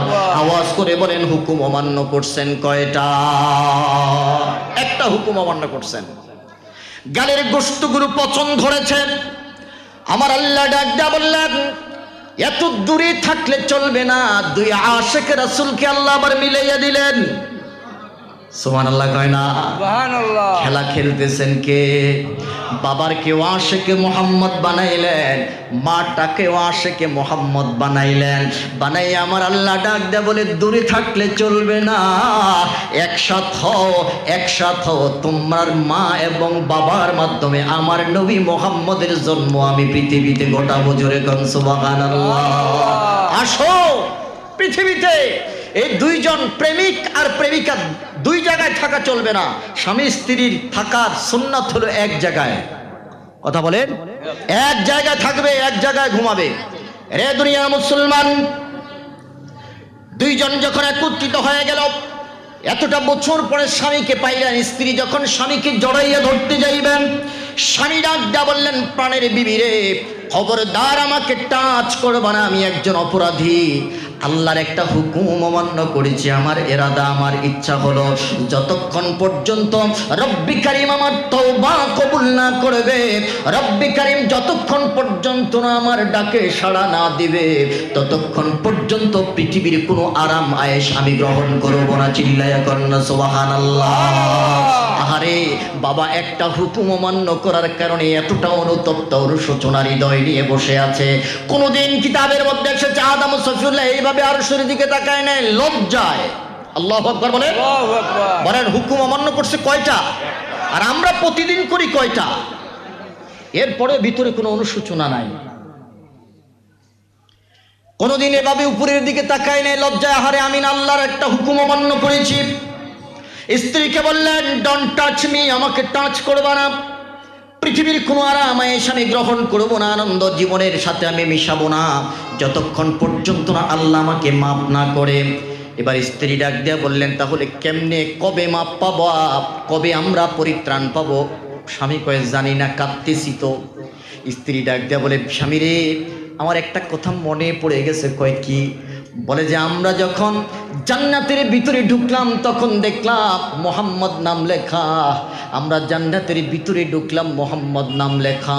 আমার মনে হয় আমার আল্লাহ মোহাম্মদটাকে এত বেশি ভালোবাসেন, এত বেশি মোহাব্বত করেন, এটা তুলনাহীন। কয় হ্যাঁ হ্যাঁ, শুধু তুমি এখানেই দেখেছো, আমি এর আগ থেকেই শুনতেছি। সুবহানাল্লাহ বলেন। রে বিবি, রূহের জগতে নবীর শান শুনেছি, সৃষ্টি হওয়ার পরে আরো সেই খুঁটির গায়ের মধ্যে লেখা দেখতে পেয়েছি। আমার মনে হয় ওই মোহাম্মদ নামটারে আল্লাহ এত বেশি ভালোবাসেন যেটার কোনো তুলনা নাই। স্ত্রী ডাক দিয়ে বলে, স্বামী রে, আমি তোমার কাছে অনুরোধ করতেছি, আমার মনে হয় ওই নামের উসিলা ধরে যদি আল্লাহর কাছে ক্ষমা চাই, আমার আল্লাহ আমাদেরকে ক্ষমা করে দিবে, আমাদের তওবাকে আমার আল্লাহ কবুল করবে। আদম সফিউল্লাহ বলে যে হ্যাঁ হ্যাঁ, আমারও মন বলতেছে। আশিকে রাসূল কারে কয়? আল্লাহু আকবার বলেন।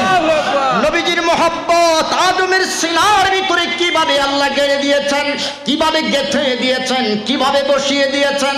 স্বামী আর স্ত্রী দুইজনে এবার আল্লাহর কাছে হাত উঠাইয়া বলতেছে, হাদিসের ভাষায় হলো আল্লাহুম্মা আসআলুকা বিহাক্কি মুহাম্মাদিন সাল্লাল্লাহু আলাইহি ওয়াসাল্লাম।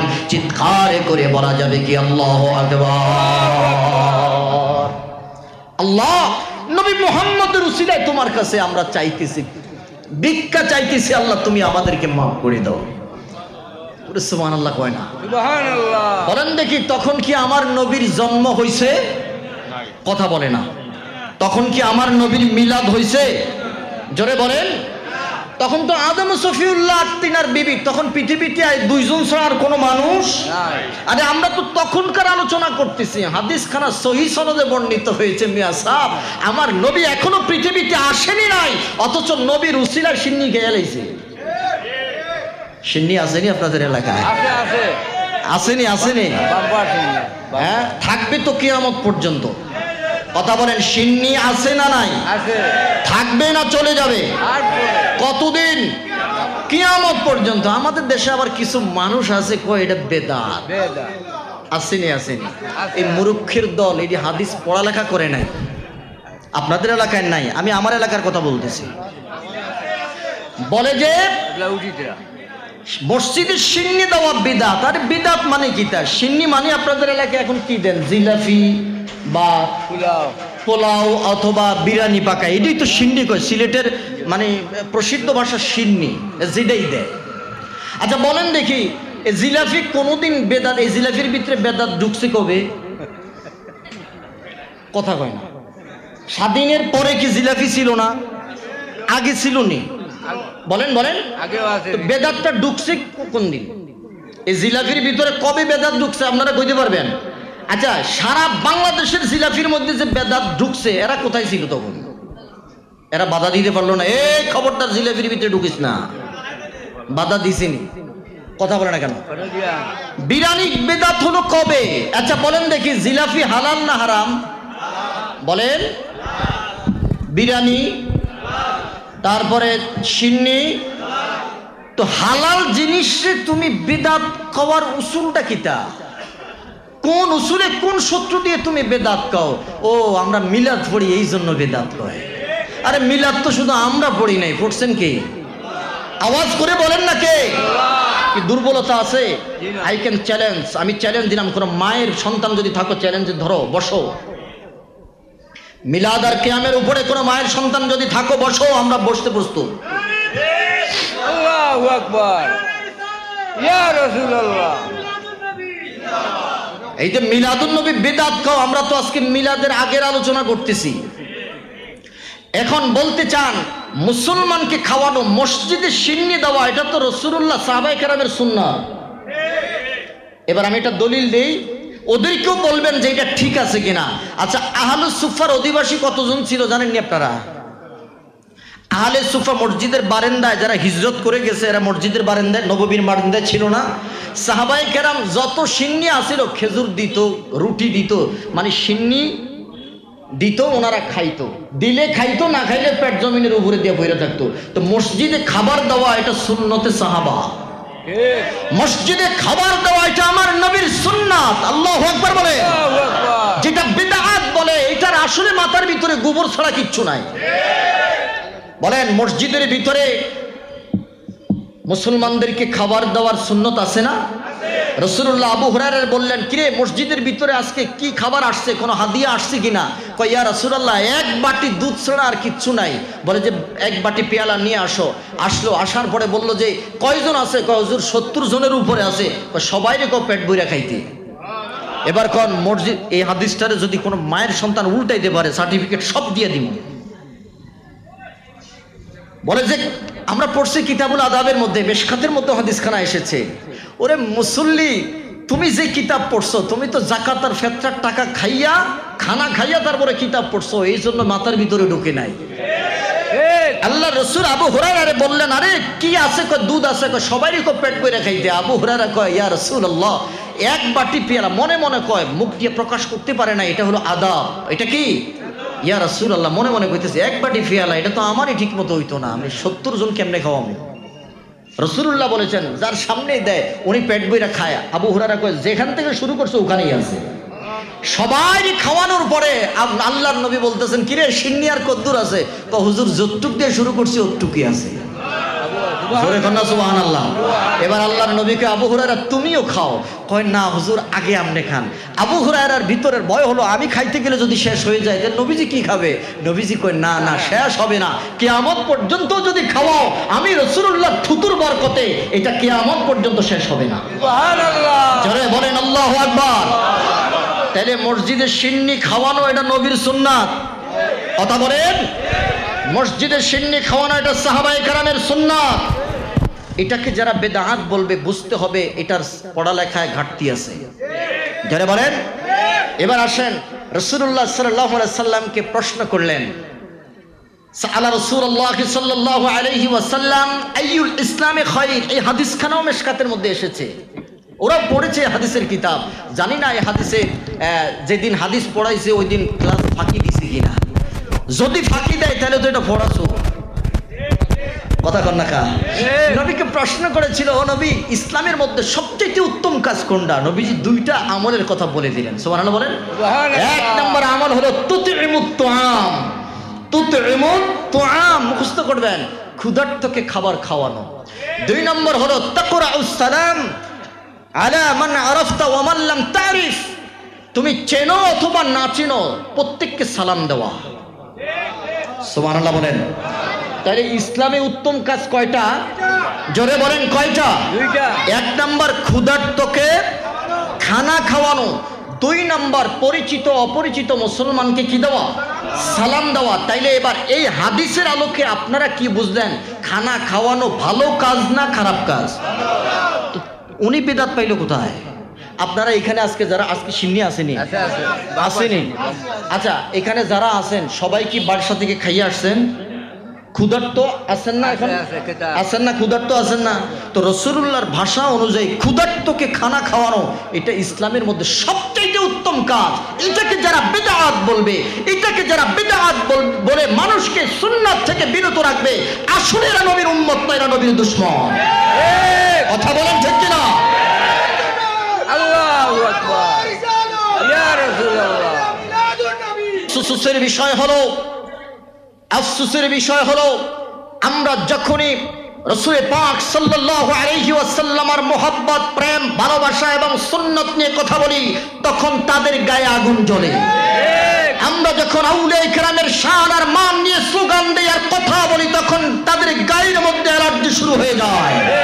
বুঝতে হবে এখনো তাদের ঈমানের পরিপক্কতা আসে। আমি অবাক হয়ে যাই, আমার দেশে হিন্দুদের মন্দির মুসলমান পাহারা দেয়, আর যেই দেশের প্রত্যেকটা ধুলা বালির সাথে আউলিয়া কেরামের চোখের পানি মিশে আছে, ওই আউলিয়া কেরামের মাজার ভাঙার জন্য তারাই সেখানে মাজার ভাঙতে যায়। কথা বলেন ঠিক কিনা? এরা প্রকৃত মুসলমান হতে পারে? এদেশের প্রত্যেকটা ইঞ্চি ইঞ্চি মাটির সাথে আউলিয়া কেরামের পদচারণার ঘাম মিশে আছে। এদেশের প্রত্যেকটা ধুলা বালির সাথে আউলিয়া কেরামের চোখের পানি মিশে আছে। এদেশের প্রত্যেকটা মসজিদে মসজিদে আউলিয়া কেরামের ভূমিকা রয়েছে। এই দেশের প্রত্যেকটা অঞ্চলে আউলিয়া কেরামের পদচারণা আছে। এই দেশের মসজিদ আউলিয়া কেরাম ছাড়া চলতে পারে না, এই দেশের মাদ্রাসা আউলিয়া কেরাম ছাড়া চলতে পারে না, এই দেশের মুসলমান আউলিয়া কেরামের মহব্বত ছাড়া থাকতে পারে না। সুতরাং আউলিয়া কেরামের মহব্বতের উপরে যারা অস্ত্র ধরতে চায়, আউলিয়া কেরামের মহব্বতের উপরে, মাজারের উপরে যারা ভাঙতে চায়, অস্ত্র ধরতে চায়, তাদের বিরুদ্ধে আমাদের হুঙ্কার আছে না নাই? আওয়াজ করে বলেন আছে না নাই? মান আদালি ওয়ালিয়ান ফাকাদ আযানতুহু বিল হারব। আমার ওলির বিরুদ্ধে যারা দুশমনি করে, আল্লাহ বলেন আমি তাদের বিরুদ্ধে জিহাদ ঘোষণা করি। আমার আল্লাহ যাদের বিরুদ্ধে জিহাদ ঘোষণা করে, সেই জিহাদে আমরা ওলি ভক্তরা অংশ নিতে চাই। কথা বলেন ঠিক কিনা? দুই হাত তুলে বলেন আমরা চাই কি চাই না? আল্লাহু আকবার।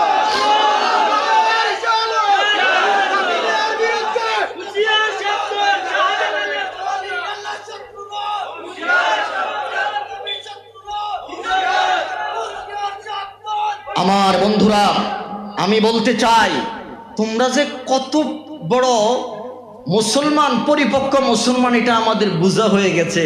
হিন্দুদের মন্দির পাহারা দাও আর আল্লাহর ওলির মাজার ভাঙো। তোমরা যে কত নম্বর মুসলমান, এটা আমাদের বোঝা হয়ে গেছে। আরে আমরাও বলি, যেই মাজারের মধ্যে সিজদা দেওয়া হয়, অর্থাৎ কোন ভণ্ড পীরের মাজার বাংলাদেশে আমরা দেখতে চাই না। কথা বলেন। কিন্তু হক্কানি আল্লাহর ওলিরা যেই মাজারের মধ্যে শুয়ে আছে, ওই মাজারকে যদি ভাঙতে যাও, তোমাদের ওই হাত ভেঙে গুড়িয়ে দেওয়া হবে। কথা বলেন ঠিক কিনা?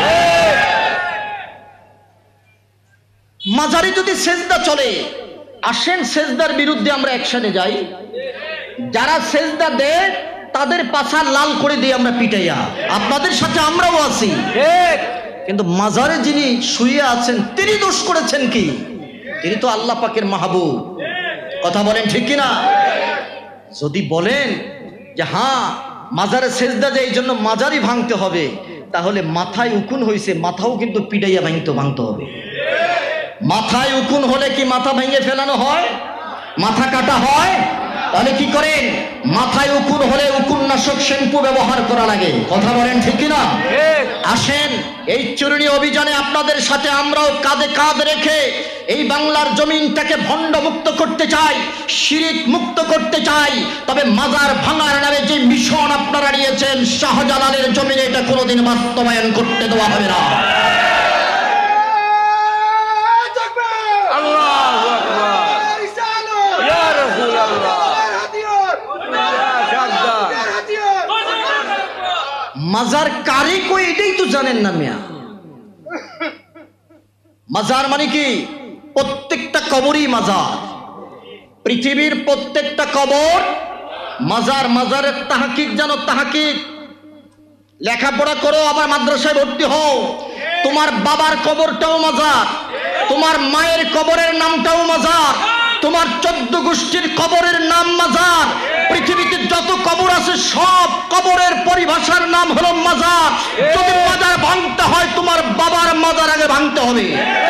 যদি মাজার ভাঙতে হয়, তোমার 14 গোষ্ঠীর মাজার আগে ভাঙতে হবে। আল্লাহর ওলিদের মাজার ভাঙতে দেওয়া যাবে না। আমরা আল্লাহর ওলিদের রুহানি সন্তান। কথা বলেন ঠিক কিনা? এই পৃথিবীতে, পৃথিবীর অস্তিত্ব যতদিন আছে ততদিন হুব্বে মহাব্বত থাকবে। পৃথিবীর অস্তিত্ব যতদিন আছে ততদিন আউলিয়া কেরামের মহাব্বত থাকবে। কথা বলেন ঠিক কিনা? এদেশের হাজার হাজার মসজিদ মাদ্রাসা আউলিয়া কেরামরা প্রতিষ্ঠিত করে গেছেন। এই বাগান, সুন্দর সাজানো বাগানটাকে, এখন সাজানো বাগানে তোমরা এখন হুতুম পেঁচা হয়ে ঢুকেছো বাগানটাকে নষ্ট করার জন্য। কথা কোন ঠিক কিনা? আমরা এখনো সজাগ। জোরে বলেন আসি না নাই? আর জোরে বলেন আসি না নাই? আদম সফিউল্লাহ ডাক দিয়া বলতেছেন, আমি মুহাম্মদ রাসূলুল্লাহ সাল্লাল্লাহু আলাইহি ওয়াসাল্লামের উসিলা ধরে আল্লাহর কাছে মাপ চাইলাম। আল্লাহুম্মা আসআলুকা বিহাক্কি মুহাম্মাদিন সাল্লাল্লাহু আলাইহি ওয়াসাল্লাম, আল্লাহ গো মুহাম্মদের উসিলায় তুমি আমারে মাপ করে দাও। আমার আল্লাহ কয়, আদম এটাই তোর পরীক্ষার ফলাফল। আমি এতদিন পর্যন্ত এটার অপেক্ষায় ছিলাম যে তুই আমার নবীর আশেক হতে পারলি কি পারলি না। সুবহানাল্লাহ কইতেন না? সুবহানাল্লাহ। জিবরাইল আমিন ডাক দিয়া বললেন, আদম রে, যেদিন রব্বি কারীম তোমাকে জান্নাত থেকে বের করে দিয়েছে, সাথে সাথে ওই দিন যদি এই নামটার উসিলা ধরে মাপ চাইতা, আমার আল্লাহ সাথে সাথে তোমারে মাপ করে আবার জান্নাতের ভিতরে ঢুকাইতো। সুবহানাল্লাহ বলেন। রব্বি কারীম ডাক দিয়া বলে, আদম রে আদম, এমন একটা নামের উসিলা ধরে মাপ চাইলি, আমার রহমতের দরিয়ার মধ্যে ঢুস মারতে শুরু করেছে। আমি তোরে মাপ না করে থাকতে পারলাম না রে আদম। আমি তোর তওবাকে কবুল করে নিলাম, তবে আমার প্রশ্নের একটা প্রশ্নের জবাব দে। আমার আল্লাহ ডাক দেয়া বললে, আদম আমার একটা প্রশ্নের জবাব দাও। আদম সফিউল্লাহ ডাক দেয়া বললেন, আল্লাহ প্রশ্নটা কি? বলে যে কাইফা আরাফতা মুহাম্মাদান ওয়ালাম আখলুকুহু, মুহাম্মদ রে কিভাবে চিনলা? এখনো আমি মুহাম্মদ রে তো পৃথিবীতে পাঠাই। সুবহানাল্লাহ গণ। সুবহানাল্লাহ। মিলাদের আলোচনা না মিলাদের আগের আলোচনা? মিলাদের আলোচনা আজকে করলামই না, আবার কোনোদিন বেঁচে থাকলে ইনশাআল্লাহ গণ। ইনশাআল্লাহ। ওয়ালাম আখলুকুহু, আমি তো আদম রে এখনো পাঠাই নাই, তো তুই আদম রে কেমনে চিনলি? মানে এটা খোসা মারলো আর কি। সুবহানাল্লাহ কয় না? সুবহানাল্লাহ। আল্লাহ মনে হয় জানে না যে আদম কিভাবে আমার নবীর চিনছে, কি আল্লাহ জানে না? তো আবার খোসাটা মারলো কে? ভিতরে নবীর প্রেম কটুক ঢুকছে এটা যাচাই করতেছে। সুবহানাল্লাহ কয়। সুবহানাল্লাহ। এবার আল্লাহ প্রশ্ন করেছে যে আদম কাইফা আরাফতা মুহাম্মাদান ওয়ালা মাখলুকুহু, কিভাবে মুহাম্মদের চিনলা? আমি তো এখনো মুহাম্মদ বানাই নাই। এবার আদম তাফসীর করতেছে, আল্লাহ রুহের জগতে শুইনা আসছি, আরশের খুঁটির গায়ে দেখে আসছি, জান্নাতের প্রত্যেকটা পত্র বল্লবের মধ্যে আমি লেখা দেখতে পেয়েছি, আমার বিবাহের মোহরানা দিয়েছি, তার নামে মাপ চাইয়া আমি মাপ পাইছি। আল্লাহ মুহাম্মদের শান এত শুনছি, মুহাম্মদের গান কি গাইব না? আল্লাহ কয়, আদম তুই কি জানিস এই মুহাম্মদকে? বলে যে আল্লাহ এবার তুমি বয়ান করো। এবার আমার আল্লাহ নবীর শান বয়ান করতেছে। এ আদম, যদি আমি আমার নবীকে বানাইতাম, লাউলা মুহাম্মদ মা খালাকতুকা, যদি মুহাম্মদ আমি না বানাইতাম তোরে বানাইতাম না, ওয়ালাল জান্নাতা জান্নাত বানাইতাম না, ওয়ালান নারা জাহান্নাম বানাইতাম না, ওয়ালাল আরশা আরশ কুরসি বানাইতাম না, ওয়ালাল কলামা কলম বানাইতাম না। আমি যদি মুহাম্মদকে না বানাইতাম পৃথিবীর সৃষ্টি জগতে আমি কিছুই বানাইতাম না। সুবহানাল্লাহ। জোরে বলেন আল্লাহু আকবার। নবীর শান আগে বয়ান করছে আদম, আল্লাহ কয় এবার পরে আমি ধরছি। আমি ধরতে ধরতে ধরতে ধরতে এমন পর্যায়ে গেছি, আদমরে বুঝাইয়ে দিছি যে নবী যদি না হইতো কিছুই হইতো না। ঠিক। জোরে বলেন না আল্লাহু আকবার। এবার বলেন দেখি, এই আদম কোনোদিন আমার নবীরে ভুলবে? ভুলেও নাই। আদমের পুরা জীবনীটা আপনি রিসার্চ করবেন, দেখবেন শুধু আমার নবীর প্রেম। শুধু আদম নয়, ঈসা রুহুল্লাহ পর্যন্ত যত পয়গাম্বর পৃথিবীতে এসেছে, প্রত্যেক পয়গাম্বর আমার নবীর নাগাতে মুস্তফা গেয়েছে, আমার নবীর শান গেয়েছে, আমার নবীর ইজ্জতের স্লোগান দিয়েছে, আমার নবীর মিলাদের আলোচনা করেছে।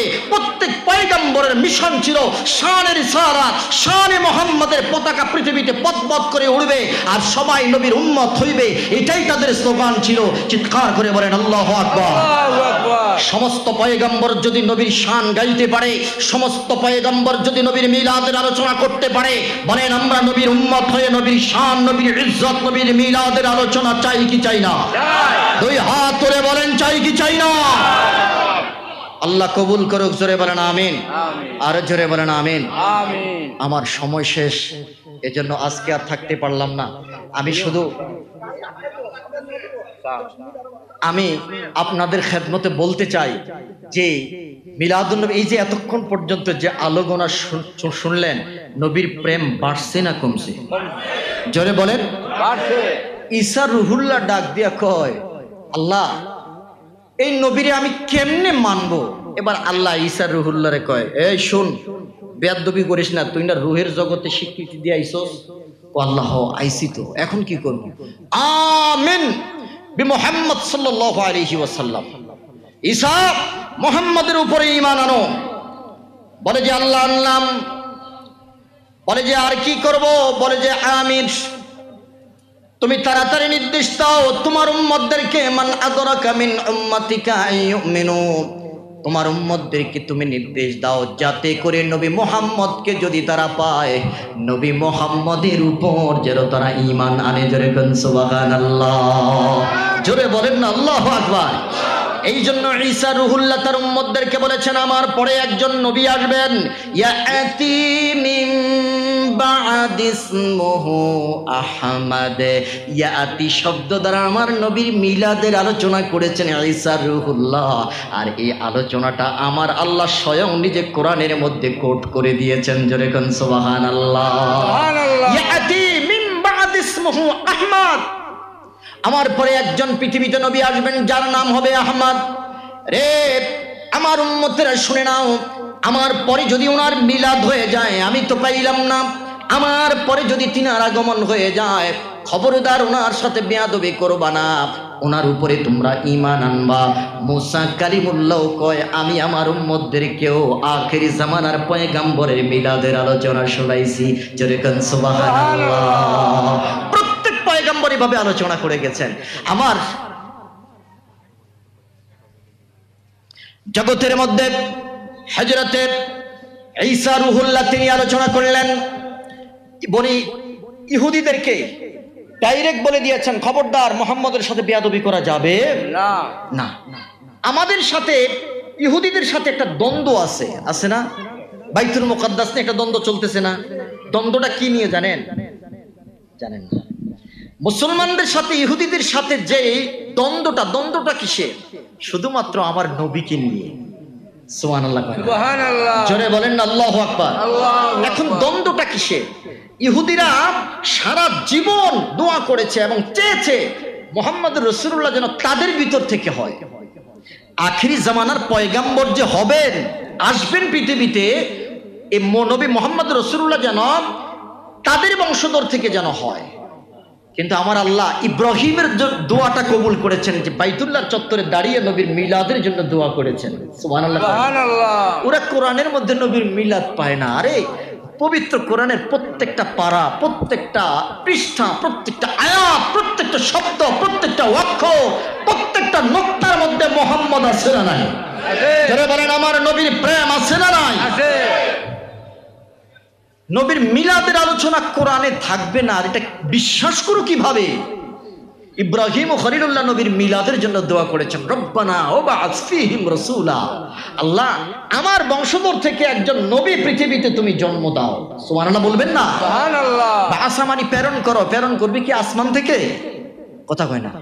আমি বলেছি পবিত্র কোরআনে নবীর মিলাদের আলোচনা করছেন আল্লাহ কয়টা শব্দ দিয়ে? বলেন কয়টা?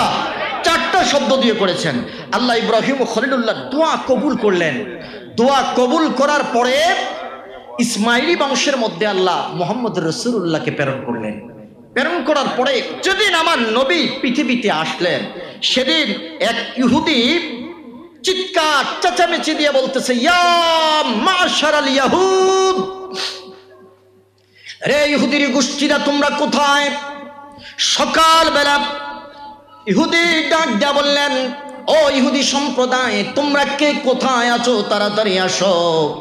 ইজতামাউ ইলাইহি, ইহুদিরা সকলে তার কাছে আসলো।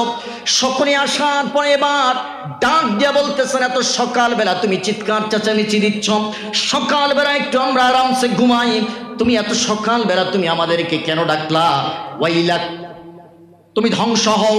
অমালাক, তোমার কি হয়েছে? কি জন্য তুমি এত চিৎকার চেঁচামেচি শুরু করে দিলাম? এবার ইহুদি ডাক দিয়া বললেন, ইহুদিরা রে, তোদের কপালের জন্য মধ্যে শনি এসেছে, তোরা দুর্ভাগ্যজনক, তোরা দুর্ভাগা। বলে যে কি হয়েছে? কত্তলা মুহাম্মদ, কত্তলা নাজমু মুহাম্মদ সাল্লাল্লাহু আলাইহি ওয়াসাল্লাম ফি হাদিহিল লাইলা, এই রাত্রিতে মুহাম্মদ নামক তারকাটা পৃথিবীর জমিনে উদিত হয়েছে। যারা বলেন আল্লাহু আকবার।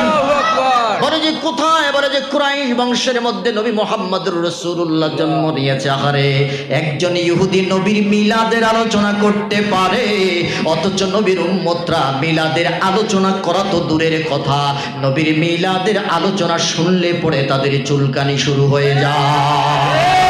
কথা বলেন ঠিক কিনা?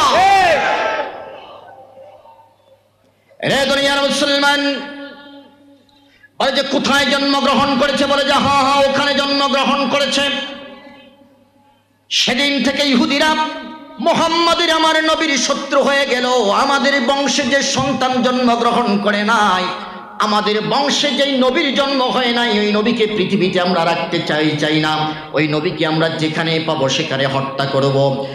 ইহুদিদের মধ্য থেকে কিছু জাইয়েদ আলেম তারা নবীকে খুঁজতেছে, তারাও আলামত বুঝে গেছে মুহাম্মদুর রাসূল পৃথিবীর জমিনের মধ্যে আগমন করেছে। জোরে কোন সুবহানাল্লাহ। নবীজির মা ইন্তেকাল করলেন।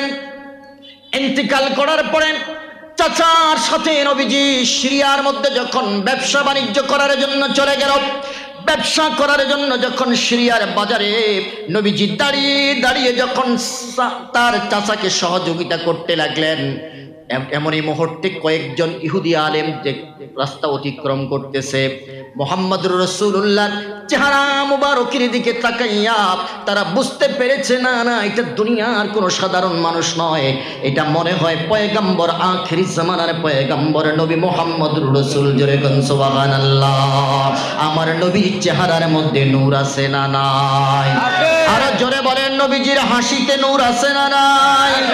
ও দুনিয়ার মুসলমান, আমার নবী তো এত সুন্দর, নবী তো এত সুন্দর, নবীর সৌন্দর্যের কাছে চন্দ্র সূর্য হার মানে। কথা বলেন ঠিক না? আমার নবীর সৌন্দর্য দেখে দুনিয়ার মানুষ খিদার কথা বলে যায়।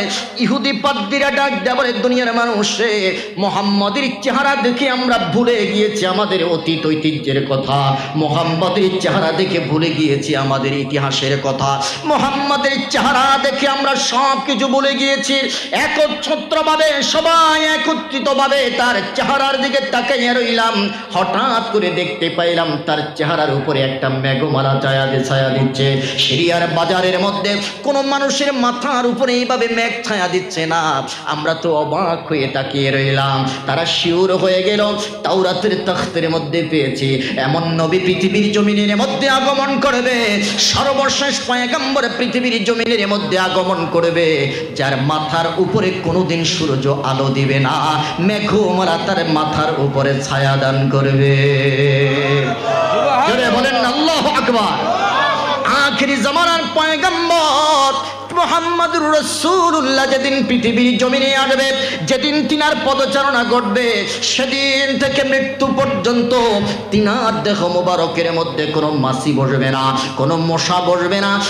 রব্বে কারীম ডাক দেয়া বললেন, শোনো, পৃথিবীর সবাই আমার নবীর দেহ থেকে বরকত নিতে পারবে, আমার নবীর ঘাম মুবারক থেকে সুঘ্রাণ নিতে পারবে। শুধুমাত্র দুইটা জাতি, মাছি আর মশা, তারা কোনোদিন আমার নবীর চেহারার মধ্যে, নবীর বডির মধ্যে বসে নবীকে ডিস্টার্ব করতে পারবে না। এই জন্য দেখবেন মশা আর মাছি সারা জীবন যখনই তাদের দিকে নজর দিবেন, দেখবেন তাদের পিছনের পাও দুইটা দিয়ে তাদের বডির মধ্যে তারা লাথি দিয়ে ঘৃণা প্রকাশ করে আর বলে, আমাদের জীবনটা বৃথা, যেই জীবনে কোনোদিন মুহাম্মদের বডির মধ্যে আমরা টাচ করতে পারি নাই। জোরে জোরে কোন সুবহানাল্লাহ।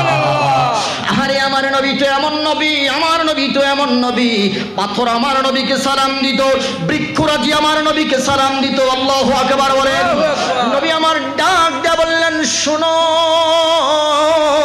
সালাম কি বিদআত বলো না, সালাম দিতে কার্পণ্য কইরো না। মক্কার জমিনের পাথরগুলো আমার নবীকে সালাম দিত। নবী ডাক দেয়া বললেন, লা আরিফু হাজারান বিমাক্কাতা কানা ইউসাল্লিমু আলাইয়া ক্বাবলা আন উবআসা। আমি ওই পাথরগুলো আজ পর্যন্ত চিনে রেখেছি রে, যেই পাথরগুলো আমি নবী যখন রাস্তা দিয়ে হাঁটতাম আমি নবীকে সালাম দিত, ওই সালাম দেওয়া পাথরগুলোকে আমি চিহ্নিত করে রেখেছি। নবী বলেন, গাছ এসে আমার সামনে এসে আমাকে সালাম দিত। আহারে মুসলমান, আমি বলতে চাই, বৃক্ষরাজি যদি নবীকে সালাম দিতে পারে, পাথরে যদি নবীকে সালাম দিতে পারে, আমরা আশরাফুল মাখলুকাত নবীর উম্মত নবীকে সালাম দিতে চাই কি চাই না? দুই হাত তুলে বলেন, চাই কি চাই না?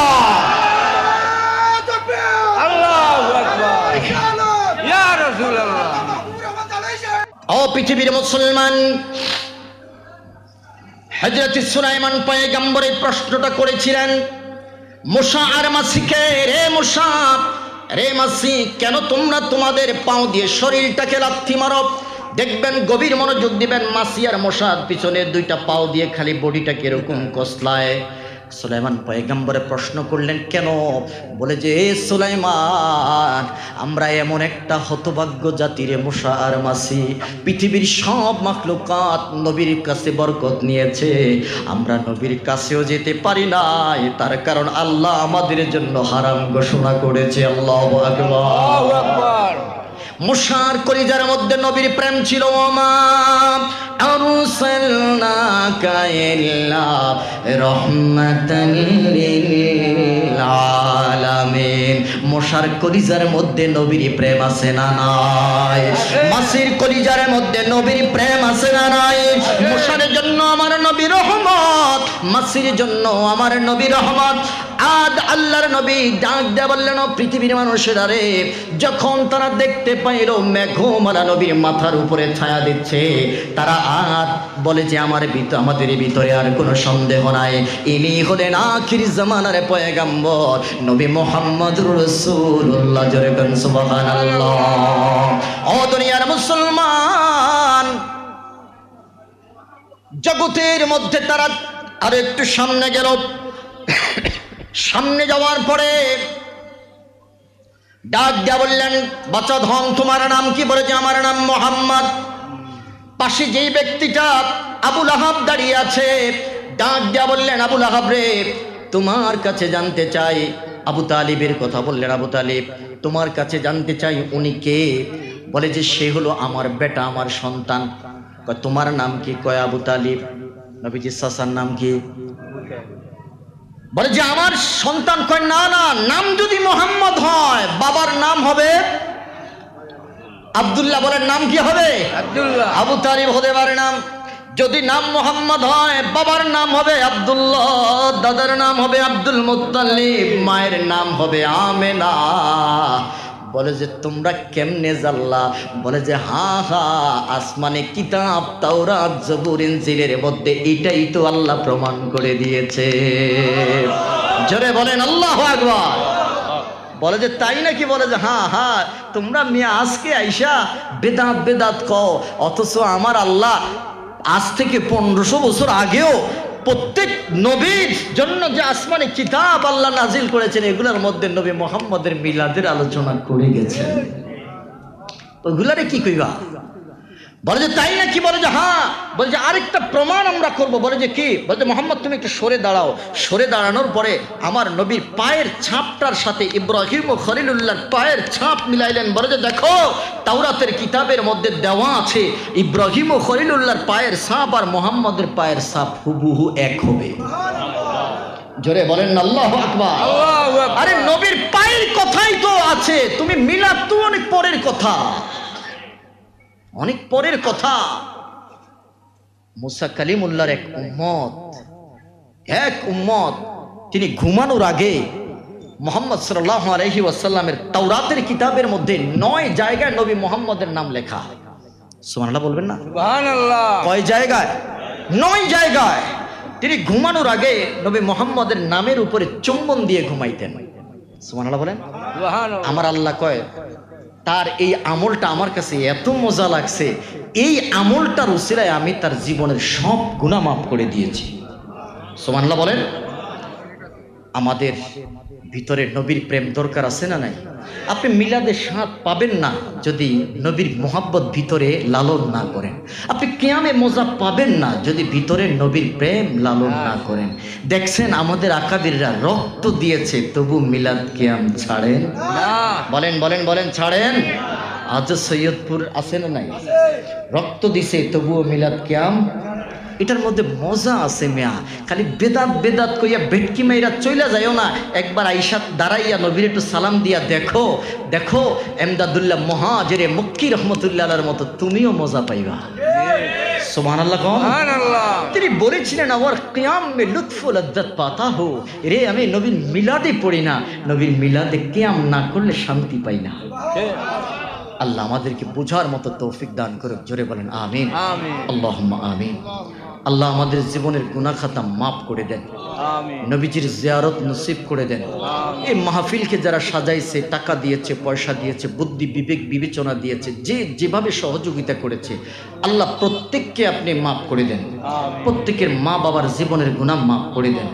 আল্লাহ এই এলাকার গোরস্থানে যত মাইয়েত সাহিত্য আছে তামাম মাইয়েতের জীবনের গুনাহ মাফ করে দেন। যত সন্তান প্রবাসে আছে আল্লাহ তাদেরকে সহি সালামতে রাখেন। একজন মহিলা অসুস্থ, দোয়া চেয়েছে, আল্লাহ তাকে শিফায়ে আজেলা কামেলা নসিব করে দেন। আল্লাহ অনেক দূর যাব, আল্লাহ রাস্তাঘাটের আপদ বিপদ বালা মুসিবত থেকে তুমি হেফাজত করো, আল্লাহ সহি সালামতে পৌঁছায় দিও। মৃত্যুর বিছানায় শুয়ে যাব, আল্লাহ প্রত্যেকের পাক জবানে জারি করে দিও কালিমে তৈয়্যিবা লা ইলাহা ইল্লাল্লাহু মুহাম্মাদুর রাসূলুল্লাহ সাল্লাল্লাহু